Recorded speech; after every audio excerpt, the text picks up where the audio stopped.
The House will be in order. The prayer will be offered by Chaplain Gibbon.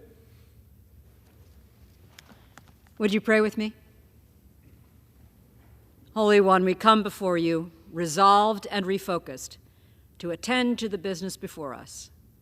We pray for all that transpired last week, that you have blessed what was good, the unity of purpose, the collegial ministrations, the common commitment to this country. Will you also forgive what fell short? Need we list all our transgressions? As we stand here, our iniquities, personal and corporate, are ever before us. Your judgment of us would be justified.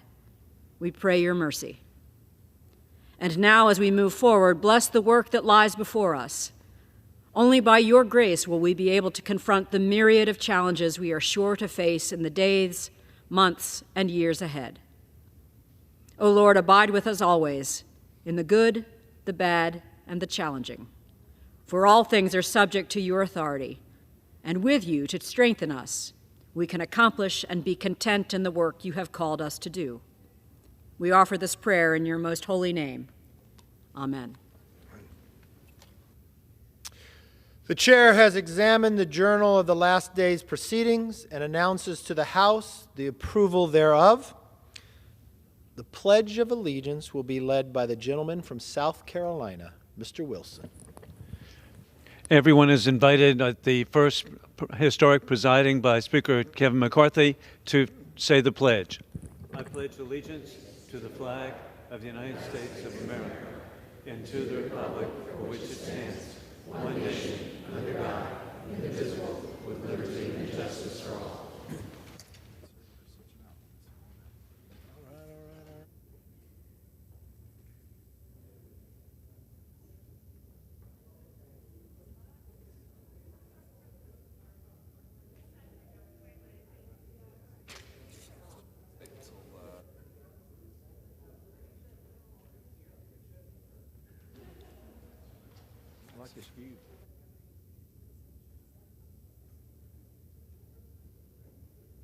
Is he on it?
The chair recognizes the gentleman from Louisiana, the Majority Leader, Mr. Scalise.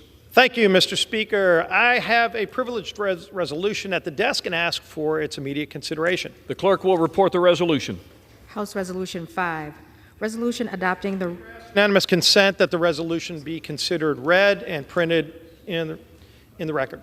Without objection, the reading is considered as read. Gentleman from Louisiana is recognized for 1 hour. Thank you, Mr. Speaker. I yield the remainder of my time to my friend from Oklahoma, Mr. Cole, the chairman of the Rules Committee, and ask unanimous consent that he be permitted to control the time. Without objection, the gentleman from Oklahoma, Mr. Cole, will control the time. I thank my good friend, the distinguished Majority Leader, Mr. Scalise, for yielding.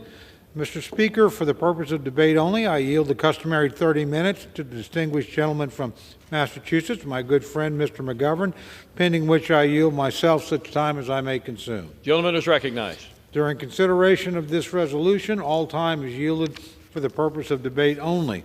Mr. Speaker, I ask unanimous consent that all members have 5 legislative days in which to revise and extend their remarks. Without objection. Mr. Speaker, I also ask unanimous consent to include in the record a section-by-section analysis of the resolution. Without objection.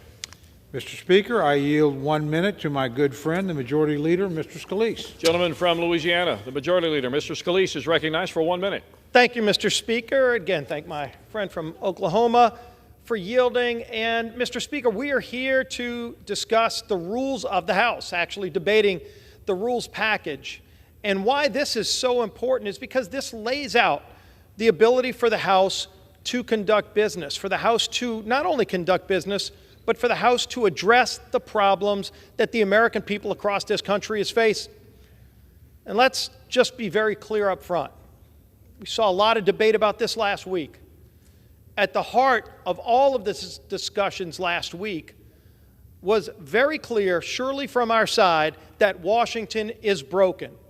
And not just is Washington broken, but the way that this House has been running for the last few years has not been designed to address the problems of the people across this country. In fact, we've seen many of the problems that families are facing across America created by the things that have come out of this Congress, signed by President Biden. Why is inflation running away? Because spending's out of control. Because bills appear by dark of night, bills that nobody's read that are thousands of pages long, where members aren't even allowed to give input in committee, on the floor, to address problems they know their constituents will face if these bills pass. And yet the bills are passed because they're written in rooms behind closed doors by a small number of people, not concerned about the consequences that will affect so many millions of people across this nation. Mr. Speaker, for a long time we've been saying this needs to change. In fact, we ran on an agenda to change the way that Washington works, to fix this broken system, to get our country back on track, and we were awarded the majority by the people across this country. And so today starts that process of fixing what's broken in Washington so that Washington can finally start working for the people of this country who are struggling. And so let's start with one basic thing, is reopening the People's House. For years, the American people were shut out of coming and seeing their government work. In fact, with proxy voting, which, by the way, ends in this rules package, members of Congress have to show up and work again. Just look at the bill that passed a few weeks ago, the omnibus spending bill. $1.7 trillion, mostly borrowed from countries like China. You look at all of the things that had absolutely nothing to do with the general operations of government that were thrown in that. Now, you can start looking at it today, but you surely couldn't look at it the day of the vote because very few people had the opportunity to read it. Over 4,000 pages dumped by dark of night right before the vote. And yes, a majority of this Congress voted by proxy on that bill. They weren't even here showing up to vote. Well, you know what? Americans all across the country have to show up to vote. They have to go to their work site. They can't work remotely. In fact, Congress doesn't work virtually. It's just not set up that way. And yet that's what we've seen the last 2 years. Committees that don't even meet in person. There are some committees that haven't had an in-person hearing for 2 years. We end that practice in this rules package, where committees actually have to get to work again, not only meeting in person, but in some cases going out into the field, going into the real world. Places like the border between the United States and Mexico, where, yes, despite the president's claim, there is a crisis at the border. And we've been talking about it for a long time. We've been trying to bring legislation, but that legislation's been rejected by a top-down structure. This rules package changed that so where we can finally start bringing bills to the floor to address things like the border crisis, to finally start addressing inflation and runaway spending. If a member of Congress has an idea and they want to bring an amendment to the floor, for so long they were shut out of that ability.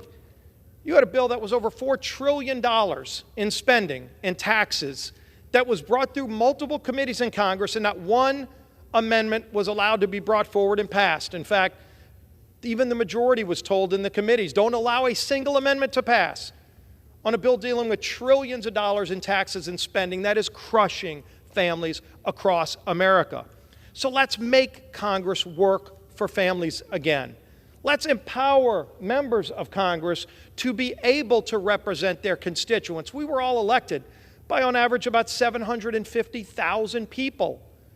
And for too long, each of members of Congress, Republican or Democrat, were denied the ability in so many different ways because the rules were structured to shut their ability down from representing their districts unless they were in a leadership position.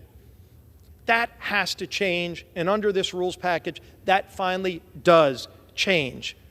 So let's make this Congress work for the people who sent us here. We are, after all, the people's house. It's about time we start acting like it. Let's pass this rules package, get to work addressing the needs of the American people.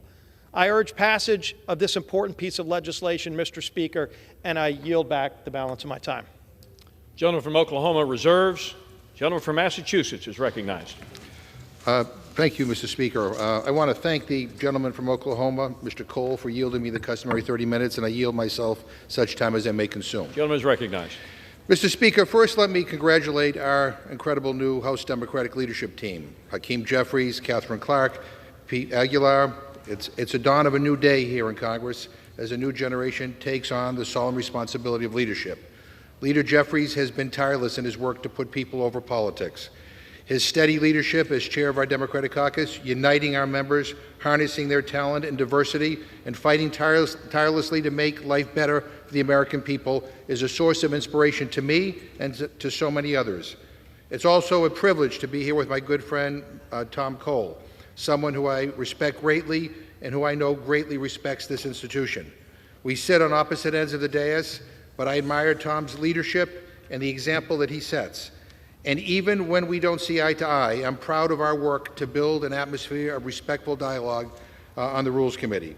We've done so not just among our members, but amongst our hardworking staff. And I want to thank our minority and majority staff, led by Don Sisson and Kelly Dixon, for all of their hard work. I look forward to working with Mr. Cole and his team this Congress to continue our collaboration on issues of shared concern. Mr. Speaker, as Leader Jeffries put it so succinctly this weekend, our Republican friends campaigned on the claim that they would fight against inflation and fight for the American people. But instead, all they've done is come to Washington and fight with each other. In fact, what's become crystal clear over the past few days is the extent to which the Republican Party has been hijacked by an extremist MAGA faction, a faction not interested in governing, but in their own egos, a faction not interested in compromise, but in their own power, a faction not interested in putting people over politics, but instead interested in putting their own political ambition over the people we serve. Now here we are, nearly a week later, considering their deeply flawed rules package, the first legislation on the floor by this new majority, and they are using it to gut the Office of Congressional Ethics, attack women's access to abortion, make it easier for big oil companies to pollute, and interfere in ongoing criminal investigations into President Trump. They're making it easier for billionaires and big corporations to avoid paying their taxes. Is that part of their contract with America? Is that their big plan to help everyday people? because most people who read this package would think it must be a joke. And what I'm concerned about is not just what's written down here. I'm concerned by the backroom deals that Speaker McCarthy made with the Freedom Caucus in exchange for their votes. Like Republican Congresswoman Nancy Mace said just this weekend, and I quote, "We don't have any idea what promises were made." This is unconscionable. We're only 1 week into this, and this is how they're running this place. There's a report out by Punchbowl News, and let me read it. It said there's also a secret 3-page addendum that McCarthy and his allies hashed out during several days of grueling negotiations with the House Freedom Caucus. This pact includes the most controversial concessions that McCarthy made in order to become Speaker. 3 seats on the Rules Committee for conservatives, freezing spending at FY 2022 levels, a debt ceiling strategy, coveted committee assignments, and more. Is this what the Majority Leader meant when he talked about a new day and transparency? You know, these rules are not a serious attempt at governing. They're essentially a ransom note to America from the extreme right. The same members of Congress who held this body hostage last week are the ones who ran interference for the January 6th insurrectionists who tried to overturn a free and fair election. And even the new Speaker of the House voted to overturn the 2020 elections.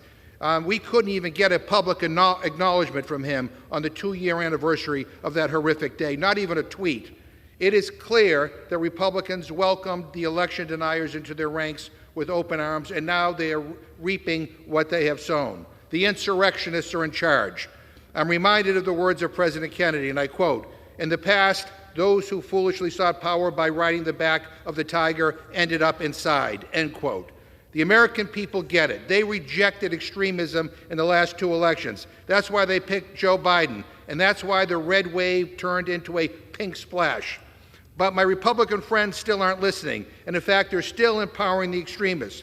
Don't take my word for it. Let's go through their rules package. They're giving a single member the ability to remove the Speaker at any time, letting a small far-right faction hold their leadership hostage. They're trying to shut down criminal investigations into the former president's wrongdoing. They are making it easier to slash taxes on billionaire corporations while dismantling the social safety net. They're giving committee chairs unbalanced discretion over which witnesses can testify, rejecting pandemic safety procedures like remote voting, and trying to force an end to the congressional staff unionization. And the icing on the cake? A new subcommittee to push QAnon conspiracies and launch fake investigations into non-existent scandals. What's next? A rule requiring we all wear tinfoil hats? This package is disrespectful not just to this institution, but to the people who sent us here to govern. I urge a no vote, and I reserve my time. Gentleman's time is reserved. Gentleman from Oklahoma. Thank you, Mr. Speaker. I want to begin by thanking my good friend from Massachusetts for his leadership of the Rules Committee over the last 4 years. While we certainly haven't always agreed, we've tried to always be agreeable working with one another. And I certainly associate myself with his remarks about the terrific work of the staff on both sides of the aisle for helping us facilitate the operation of the House over that 4-year period. I look forward again to working with my friend in the years ahead. Mr. Speaker, I rise today to offer the rules resolution that will govern the House during the 118th Congress. Determining the rules we will follow is one of the first and most consequential decisions we must make as a body at the beginning of each Congress. In many ways, the rules of the House of Representatives serve to demonstrate where our priorities and our values lie as an institution. And make no mistake, the priorities of the new Republican majority are fully on display in this resolution. First and foremost, Mr. Speaker, we're taking action to reopen the People's House and to ensure that we, the people, elected servants, are here in Washington, D.C., doing our jobs. For far too long, the House allowed members to do their jobs from home without ever setting foot in Washington. What started out as a pandemic accommodation lasted far longer than necessary. But today, even President Biden admits that the pandemic is over. It's time for the House of Representatives to return to our normal operating procedures, and it's time for the members of Congress to actually show up to work. Today's rule package eliminates proxy voting and puts an end to remote committee proceedings. We restore the requirement for committees to establish plans for how they will conduct much-needed oversight. Republicans have robust plans to ensure that we will hold the Biden administration accountable for its actions. But being a counterbalance to the administration will not stop there. With today's rule package, we will also establish a new select subcommittee modeled on the Church Committee to investigate the radical left's weaponization of the federal government in recent years. We will also modify the jurisdiction of the select subcommittee on the coronavirus pandemic to ensure we investigate the origins of the virus and finally look into the financial and societal impacts of shutdowns. And we will establish a select committee on strategic competition between the United States and the Chinese Communist Party to respond to threats posed by the CCP, ensure economic competitiveness for America, and protect human rights. Other important changes in this resolution are those that are designed to address our out-of-control spending problem, which the former majority made vastly worse last Congress. In fact, when Democrats were in control of this chamber, they spent so much money through partisan bills that they managed to drive this country into an inflationary crisis. But those aren't my words. Those are the words of former Clinton Treasury Secretary Larry Summers. The American people elected Republicans to get our fiscal house in order, and get our fiscal house in order we will. That starts with making key changes to House rules to ensure we still will instill some fiscal sanity in Congress. These changes reflect a return to budgetary rules that were in place for over a decade before Democrats removed them. We will restore the cut-go rule, which requires us to offset any increase in mandatory spending with a corresponding cut in mandatory spending. No more will the House be able to use budget gimmicks and tricks to pretend increases in mandatory spending are paid for when they actually are not. We will restore a requirement for 3/5 majority to approve any tax rate increase. If this rule had been in place, the House would not have passed the massive tax increases the Democrats included in last year's reconciliation bill. We will eliminate the so-called Gephardt rule, which allows the House to automatically suspend the debt ceiling upon passage of a budget resolution. Just as the American people have to live within their means, so too should the federal government. Automatically suspending the debt limit may be the easy and expedient way, but no matter as important as the national debt limit, what is easy and expedient is hardly appropriate. The American people expect us to make a decision on the national debt limit only after full and fair consideration and debate in the House. That starts with ensuring it will receive a separate standalone vote on the floor. Finally, we will remove the rule that allowed Democrats to simply ignore budget estimates for bills dealing with the COVID pandemic or climate change. Though it may sound controversial to my friends on the other side of the aisle, Republicans cannot and will not thrust our heads in the sand and ignore the effects of out-of-control federal spending. Mr. Speaker, I could go on and on, but on the whole, I am very proud of today's rules package. It reflects Republican priorities and priorities of the voters who elected us. It reopens this institution and ensures that all members will be in Washington to do their work as our constituents expect. It ensures that we will hold the Biden administration and the Chinese Communist Party accountable, and it ensures that we will get our fiscal house in order. I urge all members to support the rules package, and I reserve the balance of my time. Gentleman's time is reserved. Gentleman from Massachusetts. Mr. Speaker, I request unanimous consent to insert into the record a Congressional Budget Office report from today entitled Estimated Budgetary Effects of H.R. 23, the Family and Small Business Taxpayer Protection Act, which basically says that the nonpartisan report says that the GOP's IRS funding bill will add $114 billion to the national debt. So when people talk about taking steps to reduce the national debt, I'm not sure what they're talking about. Without objection. Mr. Speaker, if we defeat the previous question, I will offer an amendment to the rule to bring up the Women's Health Protection Act, and I ask unanimous consent to insert the text of the amendment in the record immediately prior to the vote on the previous question. Without objection. And to discuss our proposal, I yield 1 minute to the gentlewoman from California, Mrs. Chu. The gentlelady from California is recognized for 1 minute. Americans across the country have sent a resounding message at the ballot box. They support the right to access abortion and for people to have the basic freedom to make decisions about their own bodies with medical professionals and without the interference of extremist politicians. In every state where abortion was on the ballot, the American people called for freedom and bodily autonomy. And now, House Democrats' first action of the 118th Congress is to answer that call. If we defeat the previous question today, the House will take up my bill, the Women's Health Protection Act, which will guarantee abortion rights for everyone in every state. In the wake of the extremist Supreme Court's devastating decision last summer in Dobbs, Congress must stand up for the rights of every person to be able to make decisions about their own bodies and their own futures. House Democrats trust people, not politicians, to make decisions about their health and lives. I urge my colleagues to join me in defeating the previous question. Gentleman from Oklahoma.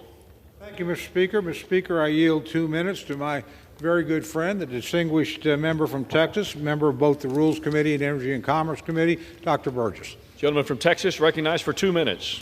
Thank you, Mr. Speaker. And let me just say at the outset, Mr. Cole has had probably the hardest job in Washington the past 4 years. Being the ranking member of the Rules Committee is a difficult position. He's done it extremely well. So I know he is going to excel as the chairman of the Rules Committee during this term of Congress.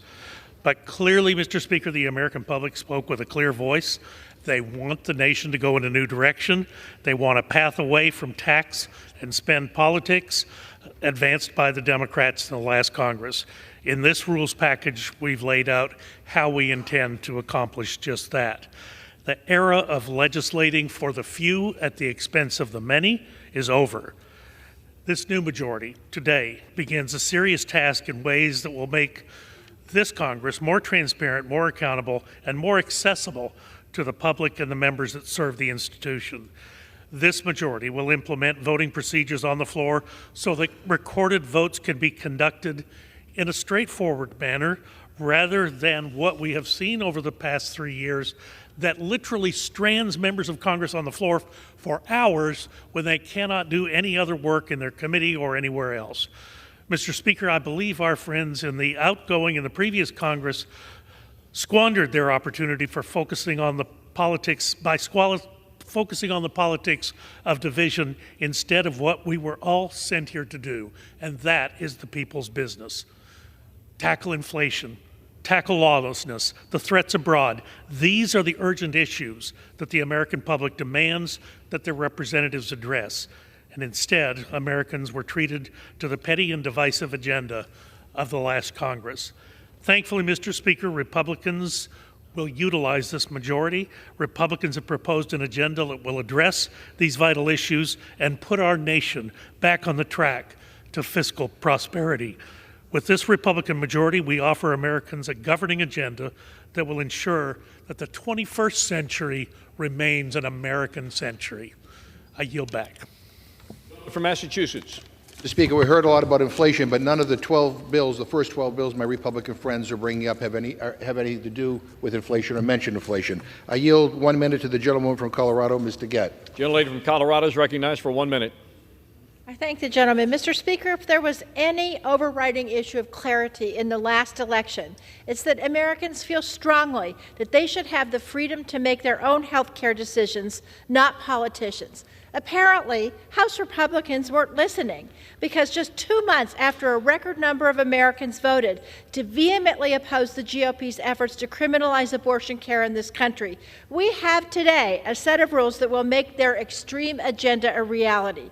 These rules will pave the way for the immediate passage of not one, not two, but 3 bills that will limit women's rights to reproductive care. 25% of their initial agenda is anti-choice. This is not what the people want of America.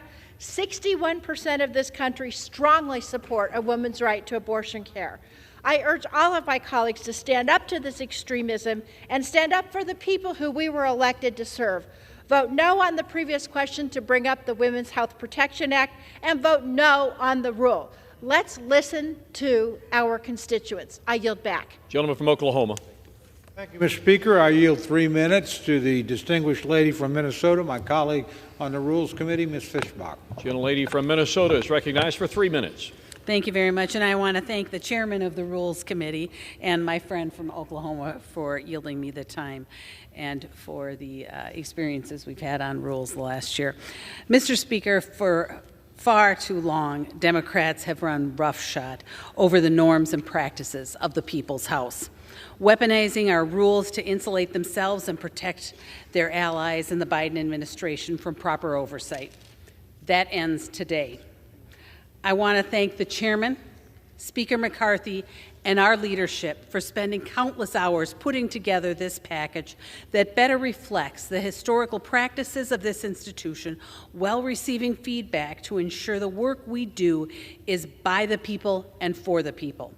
There are numerous items that I truly believe are vast improvements from the previous 2 years, but I will focus on 3. First and foremost, this package finally ends the ludicrous pandemic procedures that have done lasting, if not permanent, damage to this institution. Legislating requires us to see each other eye to eye in order to understand where the other is coming from. Remote proceedings and a lockdown capital have reduced this institution to a computer screen, and the work product has deteriorated as a result. It is long past time for us to get back to work. Second, the rules package finally creates a more transparent process by which we legislate. As then Chairman McGovern once said, a lousy process leads to bad legislating. Today, through a mandatory 72-hour rule, we allow more thoughtful and deliberate consideration that will improve what we pass out of this House. Finally, this rules package helps restore some fiscal sanity. Over the past 2 years, the American people have been hindered by out-of-control spending by the government, and now our constituents are saddled with trillions in debt and the highest inflation levels in a generation. House Republicans today will once again ensure the federal budget operates like any other, requiring offsets for any additional spending, eliminating budget gimmicks, and requiring inflationary analysis of the bills we consider. I am proud to stand by my friend and colleague from Oklahoma in support of this package, and I urge members to do the same. Thank you, Mr. Speaker, and I yield back. Gentleman from Massachusetts. Yeah. Mr. Speaker, let me just remind my friends that over 1 million people, 1 million Americans died of COVID, including a member-elect who was supposed to be sworn in the last Congress. And these remote procedures undoubtedly saved lives of members and staff here in this chamber. So please, let's not diminish what the point of all that was about. I yield 1 minute to the gentlewoman from Washington, Ms. Jayapal. Gentlelady from Washington is recognized for 1 minute. Thank you, Mr. Speaker. After a week of chaos, we now have a rules package for MAGA extremists attacking our freedoms and every major responsibility of this body, from paying America's bills to funding our government. This package criminalizes abortion by advancing bills that attack access and health care without a single hearing or markup, undermining women's economic freedom and bodily autonomy. Mr. Speaker, as one of the 1 in 4 women across this country who have had an abortion, I join those in both parties and the majority of this country who are saying not on our watch. This package also reinstates a cut-go policy that gives wealthy corporations more tax cuts and strips the right for congressional workers to unionize. And it eliminates our wins to strengthen witness disclosure requirements for conflicts of interest and exempt climate change and pandemic relief from senseless pay-go rules. Democrats delivered for the people. Republicans now want a package that works for the wealthiest few. Vote no. Oklahoma. Thank you, Mr. Speaker. Mr. Speaker, I yield 2 minutes to my very good friend from Virginia, Mr. Griffith, who had so much to do with some of the extraordinary changes in this rule package.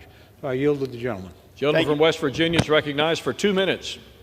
Thank you. I appreciate that. Virginia. Thank you, Mr. Chairman. I come to talk today about getting back to the basics. This place has, in fact, been broken, and a number of the rules that we worked on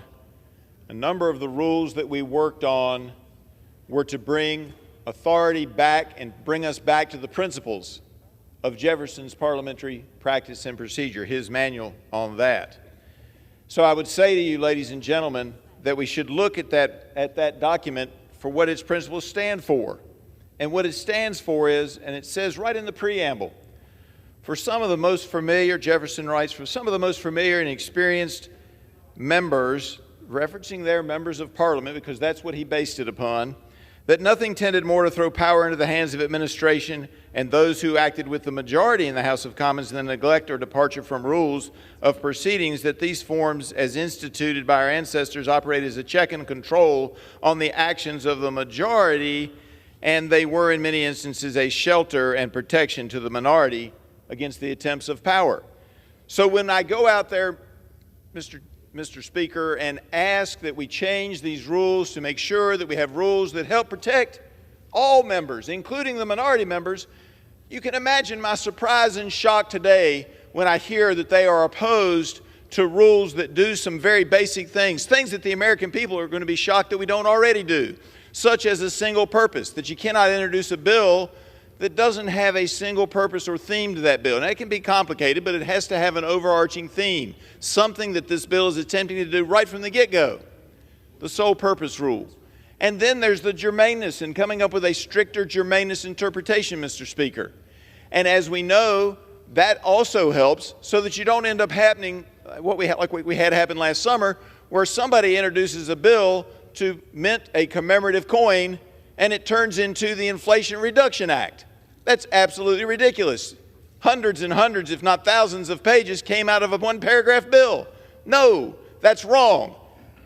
And this allows us, Mr. Chairman, Mr. Speaker, this allows us more power to say no on the floor by the individual members. Yield the gentleman an additional 30 seconds. Gentleman is recognized for an additional 30 seconds. I appreciate the gentleman yielding me that additional time. As you can tell, I get fired up about these issues. But the bottom line is this rules package is the best rules package of either party in a number of years, because instead of worrying about what might happen next week, this rules package worries about the future of the United States Congress. And it's a good package, and I wholeheartedly support it and yield back. Gentleman from Massachusetts. Mr. Speaker, I yield 1 minute to the gentlewoman from California, Ms. Lee. Gentlelady from California is recognized for 1 minute. Thank you for yielding. Mr. Speaker, after 4 days and 15 rounds of the new Republican majority has finally chosen a speaker, and their first order of business is to trample on the hopes of the people that elected them. The rules package that we see before us contains no less than 3 bills that strip people in this country of their reproductive freedom. These bills are a slap in the face to voters who proved time and time again at the polls last year that they believe in reproductive freedom and abortion access. From Kentucky to Kansas to my home state of California, our constituents believe that the right to make decisions about their life and their health, including abortion, lies with them, not with you, not with me, not with any elected official. This rules package is meant to help this body govern, not restrict the personal autonomy of millions. As one who has had an abortion, I know how horrific this rule package is. It's our bodies, it's our choices. Mr. Speaker, this dysfunction and hypocrisy is shameful, and the people deserve better. From Oklahoma. Thank you, Mr. Speaker. Mr. Speaker, I yield 3 minutes to my good friend, distinguished gentleman from South Dakota, Mr. Johnson. Gentleman from South Dakota is recognized for 3 minutes. Quite a little bit of the national narrative over the last week has been about Republican disunity, and some have tried to apply that narrative to this rules package. And I get it, it makes for a good story, but it just isn't so. I rise today, Mr. Speaker, with a more accurate assessment. This rules package is actually about Republican unity. This package, except for one single change, is the same rules package that was released 2 weekends ago.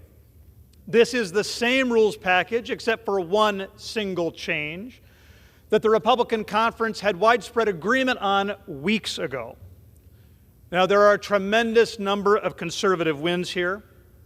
At least 72 hours for members and the public to review legislation before we vote on it, requiring every bill to deal with only a single subject, getting rid of proxy voting, bringing back the Holman Rule, which will allow this body to target specific spending line items, and then the return of cut-go, so that spending increases have to be offset by spending reductions. Every single one of these big conservative wins, Mr. Speaker, and many more like them, were supported by the Republican conference long before the excitement of last week. Today's rules package is actually proof of Republican unity, and it is proof that we are committed to increased accountability, transparency, and fiscal responsibility for this chamber and for our country, and I yield back. Gentleman from Massachusetts. The gentleman is taking credit for the 72-hour rule, which we created in our rules package, but thank you very much. I now yield 2 minutes to the gentleman from Massachusetts, the Democratic whip, Ms. Clark. The gentlelady from Massachusetts is recognized for 2 minutes. Thank you, Mr. Speaker, and thank the gentleman from Massachusetts for yielding. When Roe v. Wade was overturned, the impact on Americans was swift and devastating. Women were denied health care. Doctors were threatened with criminal charges. Hospitals were forced to put their liability over patients' lives. And as the GOP doubled down on its plan for a national abortion ban, the American people saw it for what it was: anti-woman, anti-choice, anti-family, and anti-freedom. Kansas, California, Kentucky, Michigan, Montana, Vermont, voters across the country rejected this extremism. And with this anti-freedom agenda exposed, some of my Republican colleagues started to scrub their websites, roll back their rhetoric, and dodge questions on abortion. But here we are again in this rules package. Within days of taking over the House majority, Republicans are pushing legislation to limit women's rights. So let's see where you truly stand. Today, House Democrats offer the Women's Health Protection Act to make abortion access a federal right, no matter your zip code or your income. Do my colleagues across the aisle believe that families, in consultation with their doctors, with their faith, with their life circumstances, should decide when to have children? Or do my colleagues think that is a decision for Republican politicians? Vote to make Roe v. Wade the law of the land. Vote for freedom. I yield back. Gentleman from Oklahoma. Thank you, Mr. Speaker. Mr. Speaker, I yield 2 minutes to my good friend, the distinguished gentleman from South Carolina, Mr. Duncan. Gentleman from South Carolina is recognized for 2 minutes. Thank you, Mr. Speaker. I rise today to support the Republican rules package, return to common sense in the People's House. I want to point out a few line items in the rules package for particular praise. This bill returns a historical norm of in-person meetings and in-person votes. No more proxy voting or remote committee hearings. Let's do the work in the People's House. This bill returns a Homan rule. If there was ever a time for this House to stop paying the salaries of bad bureaucrats, it's now. Tony Fauci deserves that step. I think knowing this rule was coming is one of the reasons he's now mercifully left government service. The power to fire unelectable bureaucrats who abuse their power is a central reason to support this package. In the past, the 3-day rule has been abused. Bills being dropped in the dead of night to be voted on 2 mornings later is just wrong. Moving to a true 72-hour rule will end that abusive practice. Eliminating the Gephardt rule to ensure that this House has true debate over whether or not to raise the debt limit is a move in the right direction for fiscal sanity in the People's House. And so is the 3/5 majority requirement to raise taxes. I want to thank my fellow Freedom Caucus members and my friends in the House leadership for making these necessary changes to the rules package. I ask my colleagues to pass this package. Now, since Chairman McGovern, the Ranking Member McGovern, mentioned the IRS bill coming up, let me just point out we need to rescind that. 87,000 IRS agents, you know what that equates to? 200 new IRS agents in every congressional district in this country.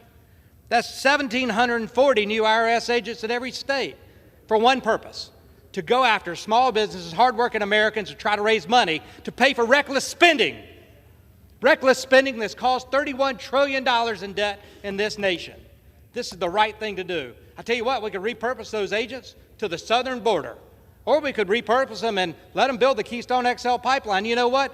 There was about estimated 61,000 lost jobs with the Keystone XL pipeline when the Biden administration canceled that project. But yet we turn around and government hires 87,000 new IRS agents to go after your constituents and mine. I mentioned earlier the number. Look it up. I yield back. Thank you. Gentleman from Massachusetts. I, my friend, that the first bill you're doing is going to add $114 billion to the deficit. Enough. Mr. Speaker, I yield 1 minute to the gentleman from California, the chairman of the Democratic Caucus, Mr. Aguilar. Gentleman from California is recognized for 1 minute.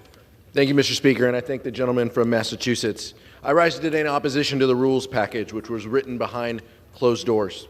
What we're voting on this evening is nothing short of complete surrender to the demands of the most extreme Republicans on the other side of the aisle. Rather than taking this opportunity to bring us together, the adoption of this rules package sets us on a path toward division and default. The extremists plan to use these rules to hold the economy hostage and to enact more cuts to Social Security and Medicare. Mr. Speaker, last week our nation saw the lowest unemployment in 50 years, a testament to the leadership of President Biden and House Democrats. And yet it's clear that the new majority is determined to undermine that economic recovery at every turn. I urge a no vote and yield back. Gentleman from Oklahoma. Thank you, Mr. Speaker. Mr. Speaker, I yield 3 minutes to my very good friend, the distinguished gentlelady from Florida, Ms. Kamick. Gentlelady from Florida is recognized for 3 minutes. Thank you, Mr. Speaker. I rise in strong support of HRES 5, adopting the rules for the 118th Congress. First, this rules package is an incredible win, not just for conservatives, but for all Americans. Americans deserve a House of Representatives that serves the people, not a political or personal agenda. For decades, we've heard a series of questions, things like, why can't we simply pass bills that address a single issue? Why do we have to Christmas tree these bills? Why isn't there enough time to read the bills? Heck, why don't members have to show up to work to get paid? I hear that all the time. And that, among other things, is what we have addressed in this rules package. And to be sure folks back home understand, this rules package is the document that dictates how we, as members, conduct business up here, and that is why it is so important to get this right. This is the most conservative and transparent rules package in recent history, and the thanks goes to the Republican conference at large for working on this and approving this and debating these proposals on 3 separate occasions since November.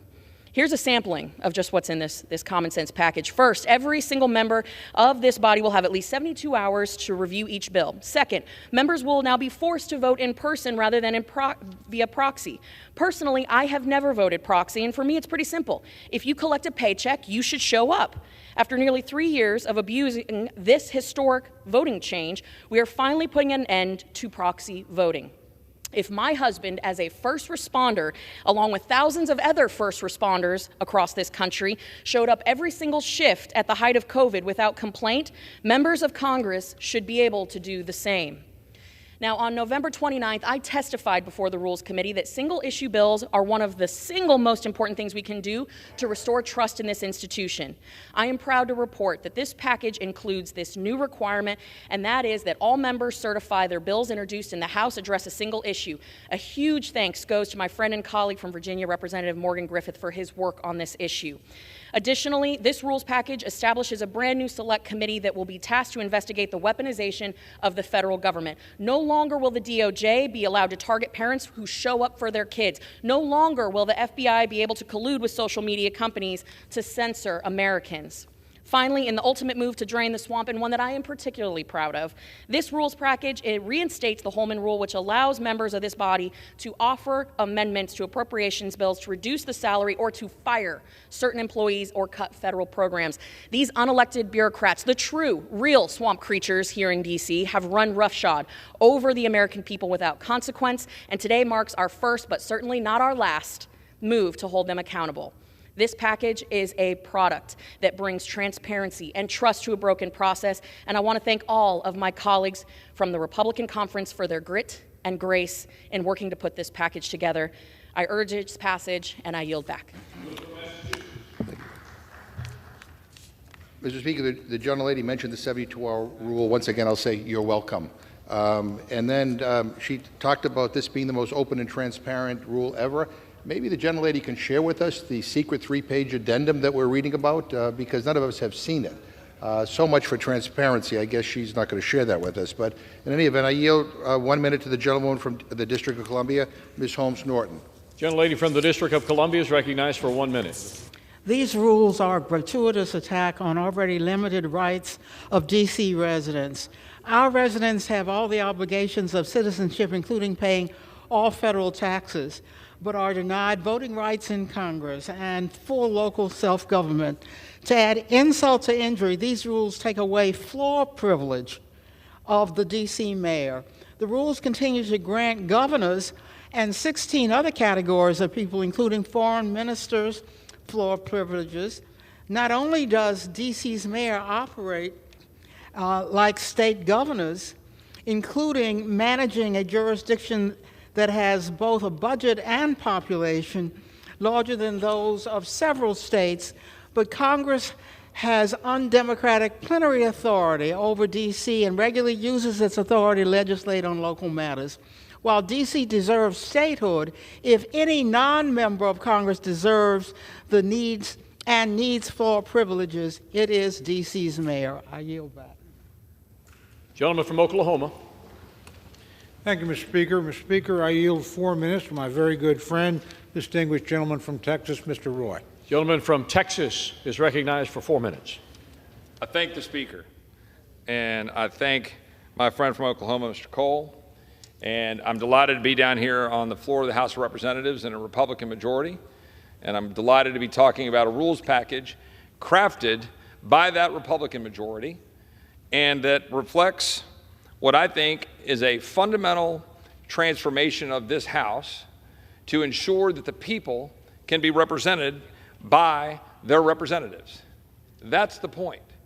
There's a reason that I've had great conversations with some of my colleagues on the other side of the aisle about why having 72 hours to read a bill, or why having a bill that isn't littered with Christmas tree additional subjects rather than single subjects, as my friend from Virginia, Mr. Griffith, articulated so well, or whether having germane amendments and being able to open up the floor by virtue of changing the rules or restoring the Holman rules so we can have an impact on agencies that are out of control and not responding to the people's house. There's a reason why those rules are so fundamentally important. To restore this body, to restore the people's house. That's why we're here.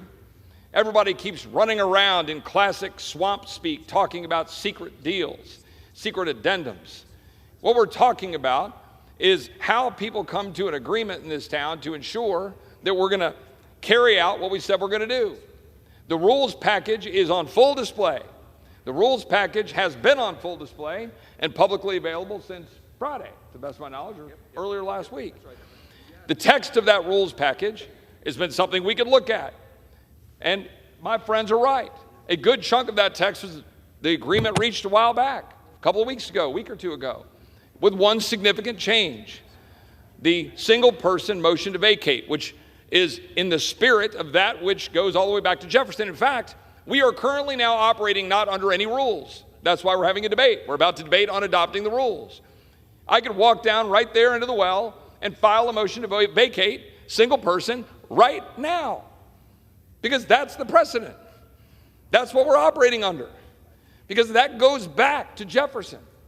The whole point here is trying to ensure that we're continuing the great history of the people's house. Yes, we have had conversations and agreements as individuals are supposed to do, looking each other in the eye and saying, we're going to bring balanced budgets to the floor of the House. You bet that we've got agreements that we're going to do that. You bet that we've had agreements that we're going to bring the Texas border plan to make sure we secure the border, rather than perpetuating the fraud that the President of the United States continues to perpetuate, endangering the American people. You bet that we're bringing forward a promise to have legislation that will set term limits because the American people are tired of a House that doesn't represent them. You bet that we've got agreements to do those things. You bet that we've been talking about making sure that we can bring amendments to the floor of this House, open debate amendments on appropriations bills, that was a part of the package that we're talking about. And you bet that a part of our agreement was ensuring that a church-style committee under the leadership of my good friend, the gentleman from Ohio, Mr. Jordan, in the Judiciary Committee, to target the weaponization of government against the American people. You bet that those agreements were reached. I will not back away from that or shy away from it. But this rules package is a rules package that reflects this body. the entirety of the Republican Party on making sure that we restore the people's house. And we are united to do that. We are coming out of last week strong, united to make sure that we stand up for the American people. And I encourage everybody to vote for this rules package, and I yield back. Members are advised and reminded not to engage in personalities toward the president. Gentleman from Massachusetts. Thank you, and I want to thank the gentleman again for mentioning the 72-hour rule, which has been mentioned many times, but I wrote it, and I want to thank you for keeping it. But when I hear people talk about balanced budgets, give me a break. The first bill that you are bringing to the floor, according to CBO, adds $114 billion to the debt. So we don't need any lectures from anybody on that side about balancing the budget. Give me a break. And I would like to, maybe the gentleman could, again, share with us the secret addendum that apparently was negotiated behind closed doors, so we actually know what agreements were made. I mean, 4 days and 15 votes, and there's only one change in the rules package, going from 5 to be able to vacate the chair to 1. Well, there's a lot more to it. We all know that, but that's a big secret. So much for transparency. At this point, I yield 1 minute to the gentleman from New York, Mr. Torres. Gentleman from New York is recognized for 1 minute. The so-called rules package proposed by House Republicans would perpetuate the same disorder, division, and dysfunction that nearly devoured the Republican nominee for Speaker. A single-member threshold for filing a motion to vacate empowers extremism and rewards rabble-rousing. It would make the House so dysfunctional as to be ungovernable. It would give the new Speaker only a Pyrrhic victory because a motion to vacate makes him arbitrarily removable at any moment at the whim of any person, no matter how personal or petty the underlying grievance. Simply put, this is no way to govern. Moreover, House Republicans decry the weaponization of the federal government. Yet the Holman Rule would enable the federal government to be weaponized against any federal official who draws the wrath of the Republican majority. The Holman Rule would enable House Republicans to zero out funding for a criminal investigation into Donald Trump. The new rules would defund the Office of Congressional Ethics. The new rules would enable a member being investigated by the FBI to investigate the investigators investigating him. Mr. Speaker, so much for draining the swamp. I yield back. Thank you, Mr. Speaker. Mr. Speaker, I yield 90 seconds to my good friend, the distinguished member from Georgia, Mr. Clyde. Gentleman from Georgia is recognized for 1.5 minutes. Thank you. I thank the gentleman for yielding. Last week, I was part of the 20 conservative members who fought for significant institutional change in order to restore the people's voice in the people's house. Of the many victories we secured for the American people, the Thomas Jefferson motion to vacate the chair is the most important to me, as it holds the Speaker accountable to the people. This Jeffersonian motion stood strong for more than 200 years before then Speaker Pelosi removed it in 2018, consolidating power in the hands of a select few in leadership. By restoring this historic rule, every solitary member has the authority to hold the Speaker accountable for following all of the rules, including passing single-subject bills, allowing members at least 72 hours to read the legislation before voting on it, and reinstating the Holman Rule, which allows amendments to decrease funding for certain government programs all the way down to the individual job description. I thank my Republican colleagues and Speaker McCarthy for working in good faith to produce and pass a rules package that ensures this body is working for the people and not for itself. And I encourage every member to vote for it. Fixing a broken Washington, D.C. is a major win for every citizen. Thank you, and I yield back. Gentleman from Massachusetts. I'm happy to yield 1 minute to the gentleman from Massachusetts, Mr. Neal. Gentleman from Massachusetts is thank the recognized gentleman. for 1 minute. Thank you, Mr. Speaker. So I rise in strong opposition to this legislation. It's the so-called rules package. I can't wait for that term limits vote here.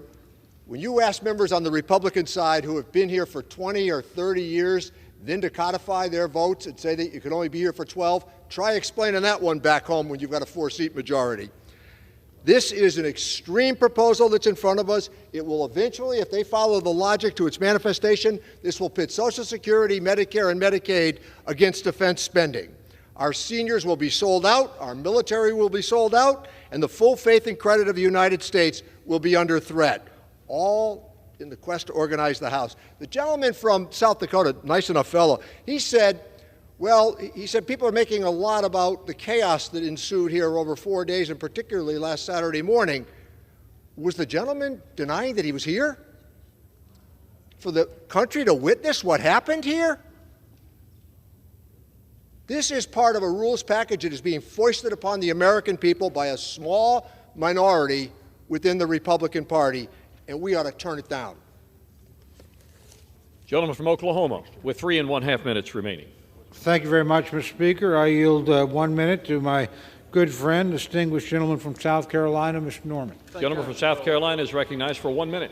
Thank you, Councilman Cole. It is a new day in Congress. Mr. McGovern, you mentioned the 72-hour rule was put in by you and the Democrats. Why didn't you enforce it? You didn't. We were forced to vote on votes like the omnibus that were 4,155 pages long. The American people are tired of it. Last week was a great week. You saw democracy at its best. And guess what? We were off 24 weeks during the last session. We can take however many days it is to debate something that the American people should see. The great part about this rules package, it restores financial sanity. And that's why I'm so proud to support, along with Speaker McCarthy, this new rules package that implements fiscal and budgetary restraints on Congress. It includes provisions included are huge wins for the American people, for everybody to see. We were given assurance that this package will do the job, and we could not continue the downward trajectory that your party has put on American people over the last 2 years and last 4 years. Now's the time that we deal with what is a growing insanity, and I'm just thankful that they're here. I yield back. Members are advised to direct their comments to the chair. Gentleman from Massachusetts, with 13 1/2 minutes remaining. I would just say to the gentleman that in the vast majority of cases, we did comply with the 72-hour rule.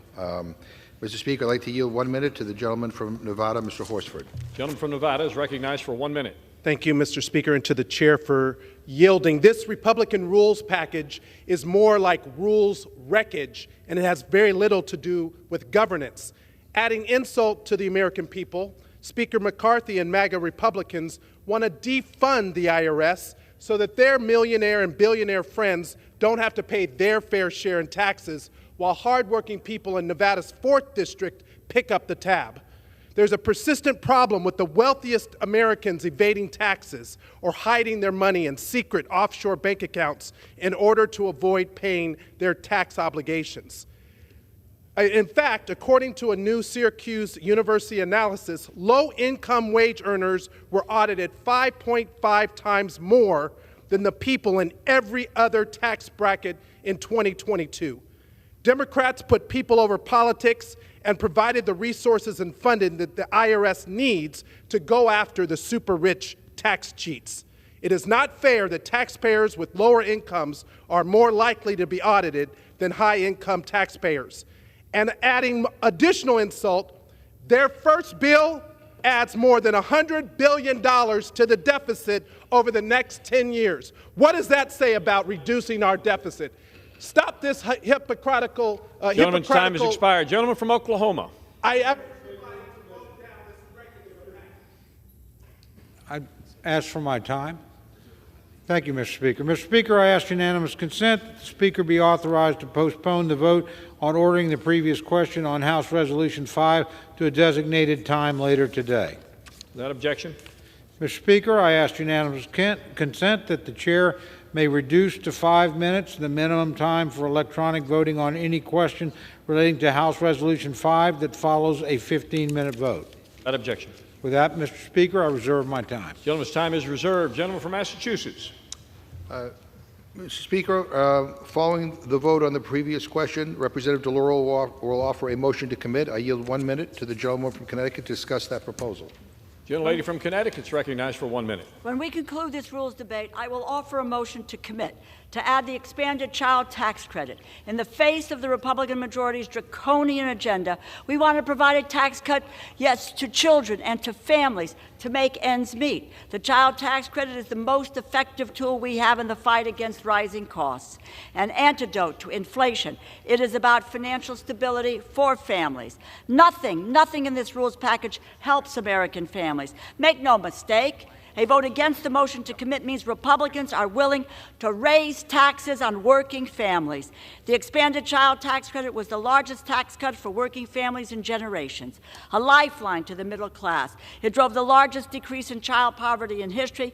People could pay their electric bills, fill their gas tanks, pay for child care. It reached more than 61 million children, lifted 4 million out of poverty, led to a 26% decline in hunger in families with children. There has never been a federal program that has such a profound impact in such a short amount of time.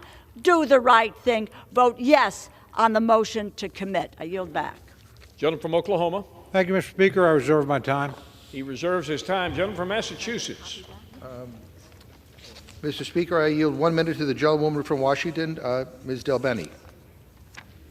Gentlelady from Washington is recognized for 1 minute. Thank you, Mr. Speaker. Later this evening, my colleague and friend, Congresswoman DeLauro, will offer a motion to add the expanded child tax credit to the rules package. This gives us an opportunity to start the 118th Congress on the right foot. Instead of focusing on an extremist agenda, we can advance a proven solution to an issue that impacts every community in our country: childhood poverty. The U.S. shamefully has one of the highest rates of childhood poverty in the developed world. We have a solution that we know works: the expanded child tax credit that delivered up to $300 per child each month to over 40 million families.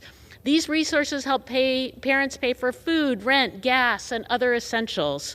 We must bring back the expanded child tax credit and deliver for children and families. I urge my colleagues to vote yes on this motion to commit. Reducing childhood poverty should be a bipartisan effort.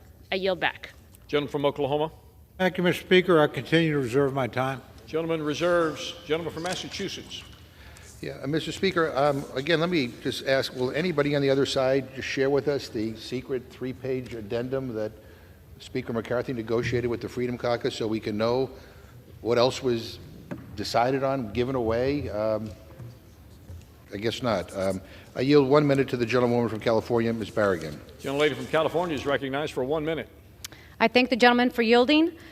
I rise in opposition to the rule. The rules package is anti-Latino. It makes and order bills that attack abortion rights and reproductive health that Latinas rely on. It doubles down on Republicans' inhumane treatment of Latino migrants fleeing violence and persecution. And later today, Republicans plan to rush a vote on a bill that protects wealthy and ultra-wealthy tax cheats, leaving low-income Black and Latino communities to bear the brunt of tax audits because they make easy targets. Republicans have begun this Congress with chaos and now plan to push extreme policies that do nothing to help Latinos in this country. I urge my colleagues to vote against this rule. I yield back the balance of my time. Thank you, Mr. Speaker. Mr. Speaker, I yield 1 minute to my good friend, the distinguished gentleman from Arkansas, Mr. Hill. Gentleman from Arkansas is recognized for 1 minute. Well, thank you, Mr. Speaker, and I thank my friend from Oklahoma, and certainly my colleague from Massachusetts knows my deep affection for him. But since I've walked in the House floor tonight, I keep hearing this reference to this rules package, that somehow it's not posted on our website, and we're debating something else called an addendum to the rules package. So I just wanted to come to the House floor as someone who worked quite passionately last week with, on the behalf of our new Speaker, working on an agreement with all my colleagues so that we are unified in the House Republican Conference, that there is no addendum to this package, Mr. Speaker. There's no 3-page addendum. There's no extra stuff. Everything in the House rules package is posted on the House website. We made one addition as a conference, and that was the change in the vacate the chair motion. So, Mr. Speaker, I just want to be clear in the congressional record and on those watching on C-SPAN and my colleagues, there's not a 3-page addendum to the rules package. I greatly respect my good friend from Massachusetts, my friend from Oklahoma, and I yield back. Gentleman from Massachusetts. So, Mr. Speaker, I have great respect for my friend, but really, I mean, come on. What were the last 4 days about? Again, days and days and 15 roll call votes, and the reporting by multiple sources tell us that there is this side agreement with the House Freedom Caucus that deals with some of the most controversial concessions. I know it exists. It'll come out sooner or later, but I think, everybody's talking about transparency and openness. It would be nice if there was a little bit more transparency and openness from the other side. At that, Mr. Speaker, I yield 1 minute to the gentlewoman from Texas, Ms. Jackson Lee. I thank the gentleman. Thank the Speaker. I rise in opposition to the rules and the rules package. In particular, I support the Women's Health Protection Act, so women seeking reproductive rights will not be hunted down by bounty hunters. And as well, I am opposed to this rule because of the creation of a potential committee that in fact threatens our safety, security, and freedom. It is an unprecedented attack on our nation's law enforcement agencies, our justice system, and our intelligence community, all for the extreme MAGA Republican political activities. This does nothing to solve the actual problems facing the American people, and even includes a possibility of defunding police. Finally, I am glad that the last government, the last Congress, indicated that when 1 million Americans died, for continuity of government, we had proxy voting. They wanted to save lives. I oppose the underlying rules and the rules package. I ask my colleagues to join me in voting no. I yield back. Gentleman from Oklahoma.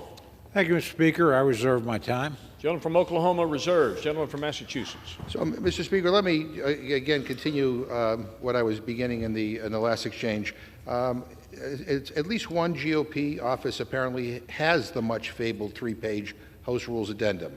Quote, "We're taking a look at it. We're just going through it," end quote, says Rep. Ken Calvert, a steering committee member, tells Axios. Asked if members have received a copy, quote, "I don't know if everybody has," end quote. So, again, don't come to the floor and talk about transparency and openness and a new day. This is backroom politics. That's what this is about. Secret deals that no one's going to know anything about until it's too late. I reserve my time. Gentleman's time is reserved. Gentleman from Oklahoma. Mr. Speaker, I continue to reserve my time. Gentleman from Oklahoma reserves.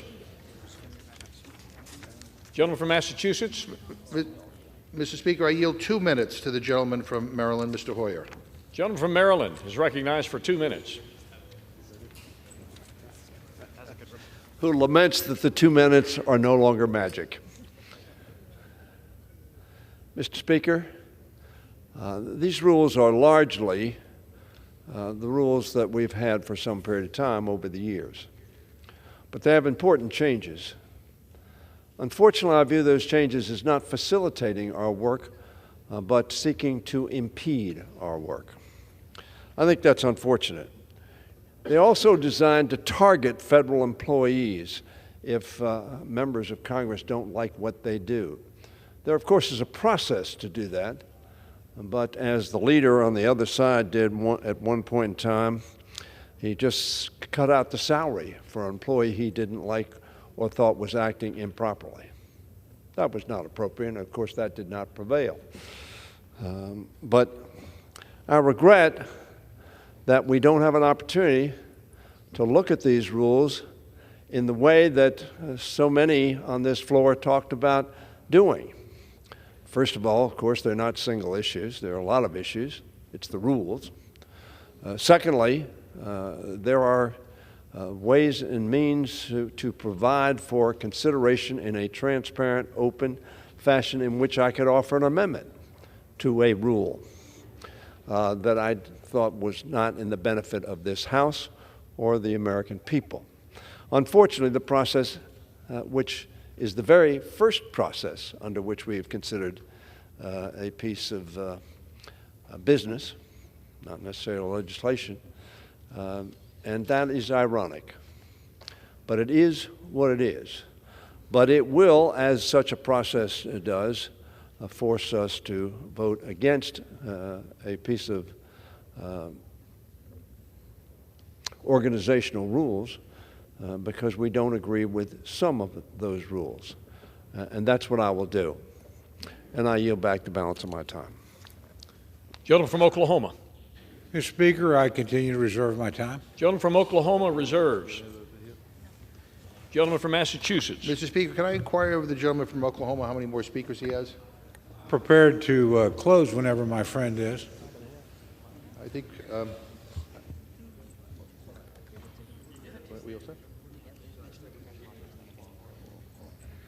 I think I'm prepared to close as well. Mr. Speaker, I yield myself the remaining time. Gentleman is recognized for his remaining time, which is 5½ minutes. Mr. Speaker, the last time House Republicans were in charge, they ended their time in power with a government shutdown.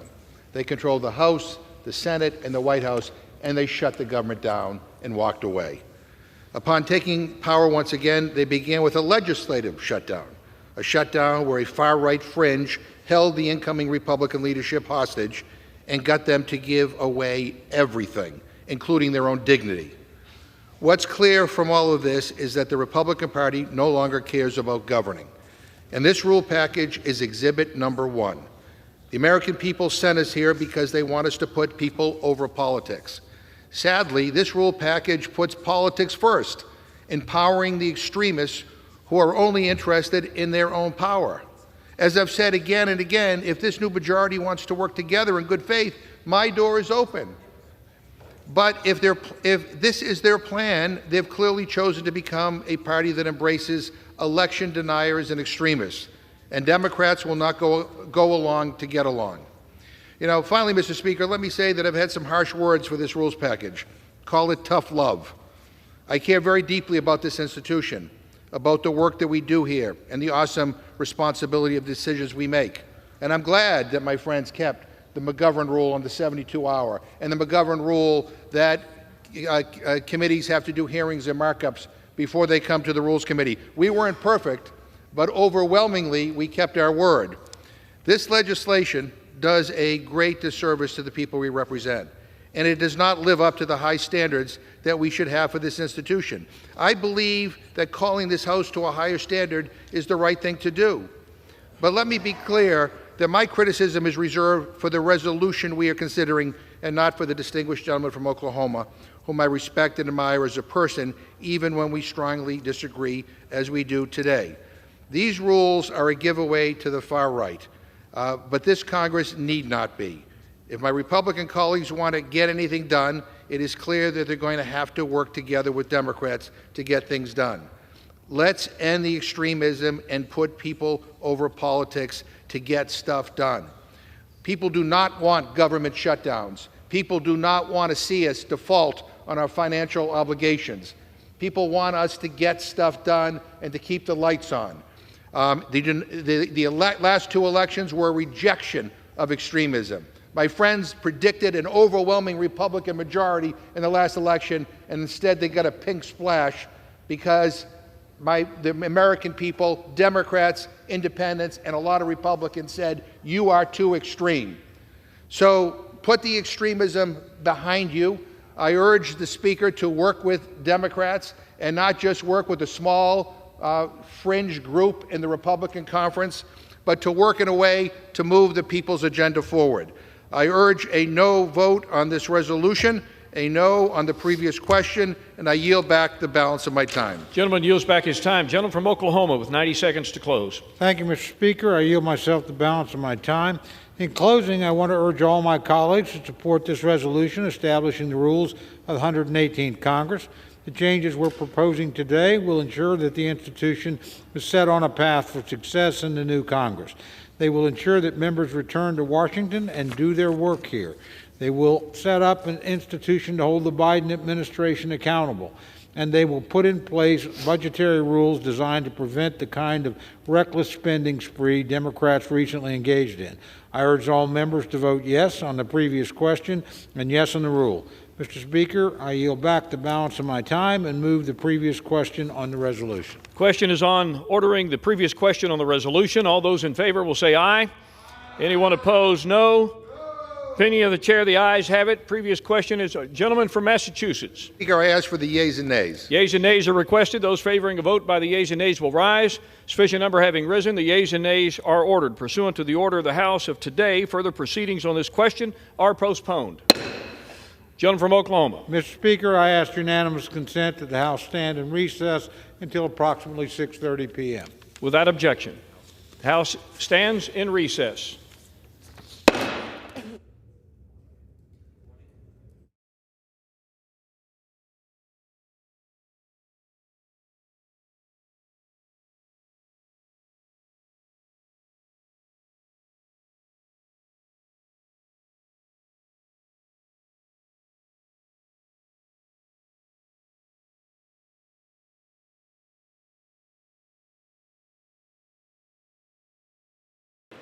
The House will be in order.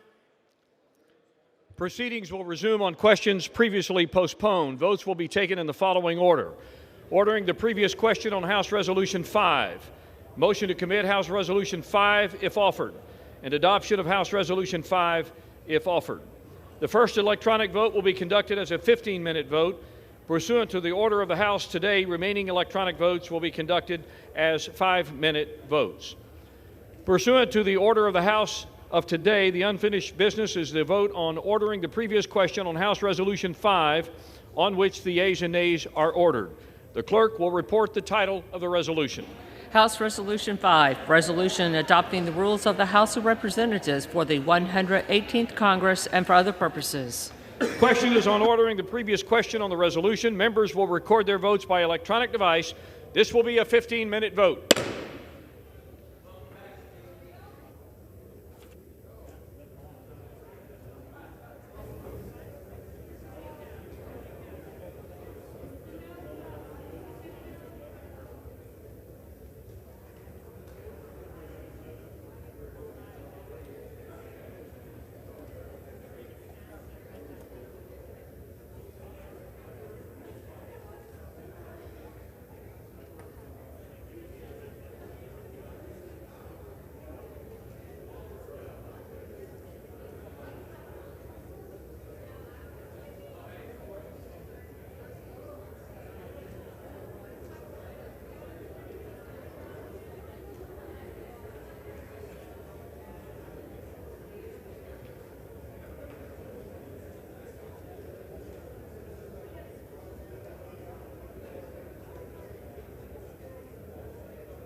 On this vote, the yeas are 211, the nays are 205.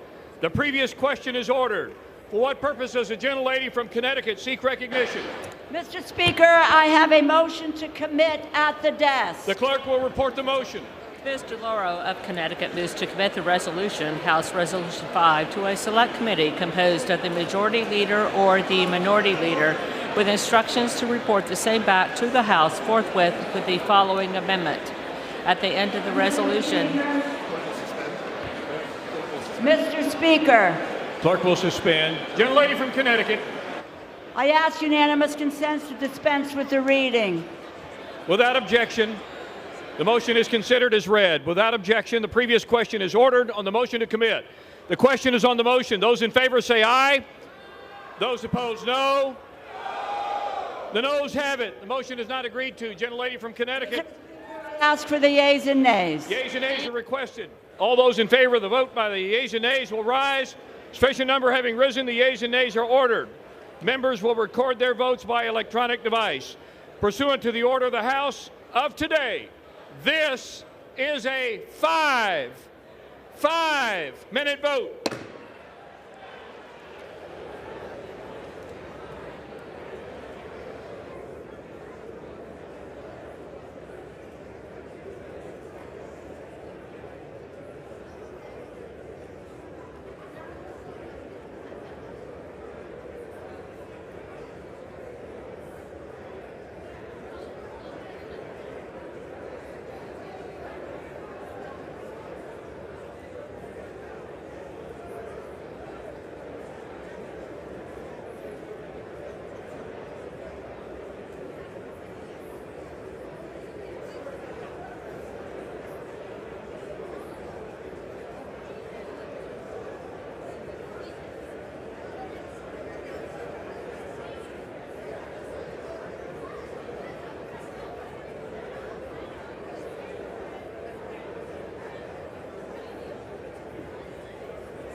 On this vote, the yeas are 210, the nays are 220. The motion is not adopted. The question is on adoption of the resolution. Those in favor say aye. Those opposed, no. The ayes have it. Resolution is agreed to. Gentleman from Massachusetts. On that, I ask for a recorded vote. The yeas and nays are requested. Those favoring by taking a vote by the... Does the gentleman ask for the yeas and nays? That doesn't count. Gentleman from Massachusetts. Yeas and nays. Yeas and nays are ordered. Those favoring a vote by the yeas and nays will rise. Sufficient number having risen, the yeas and nays are ordered. Members will record their votes by electronic device. Again, pursuant to the order of the House of today, this is a 5-minute vote.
This vote, the yeas are 220, the nays are 213. The resolution is agreed to. Without objection, the motion to reconsider is laid on the table.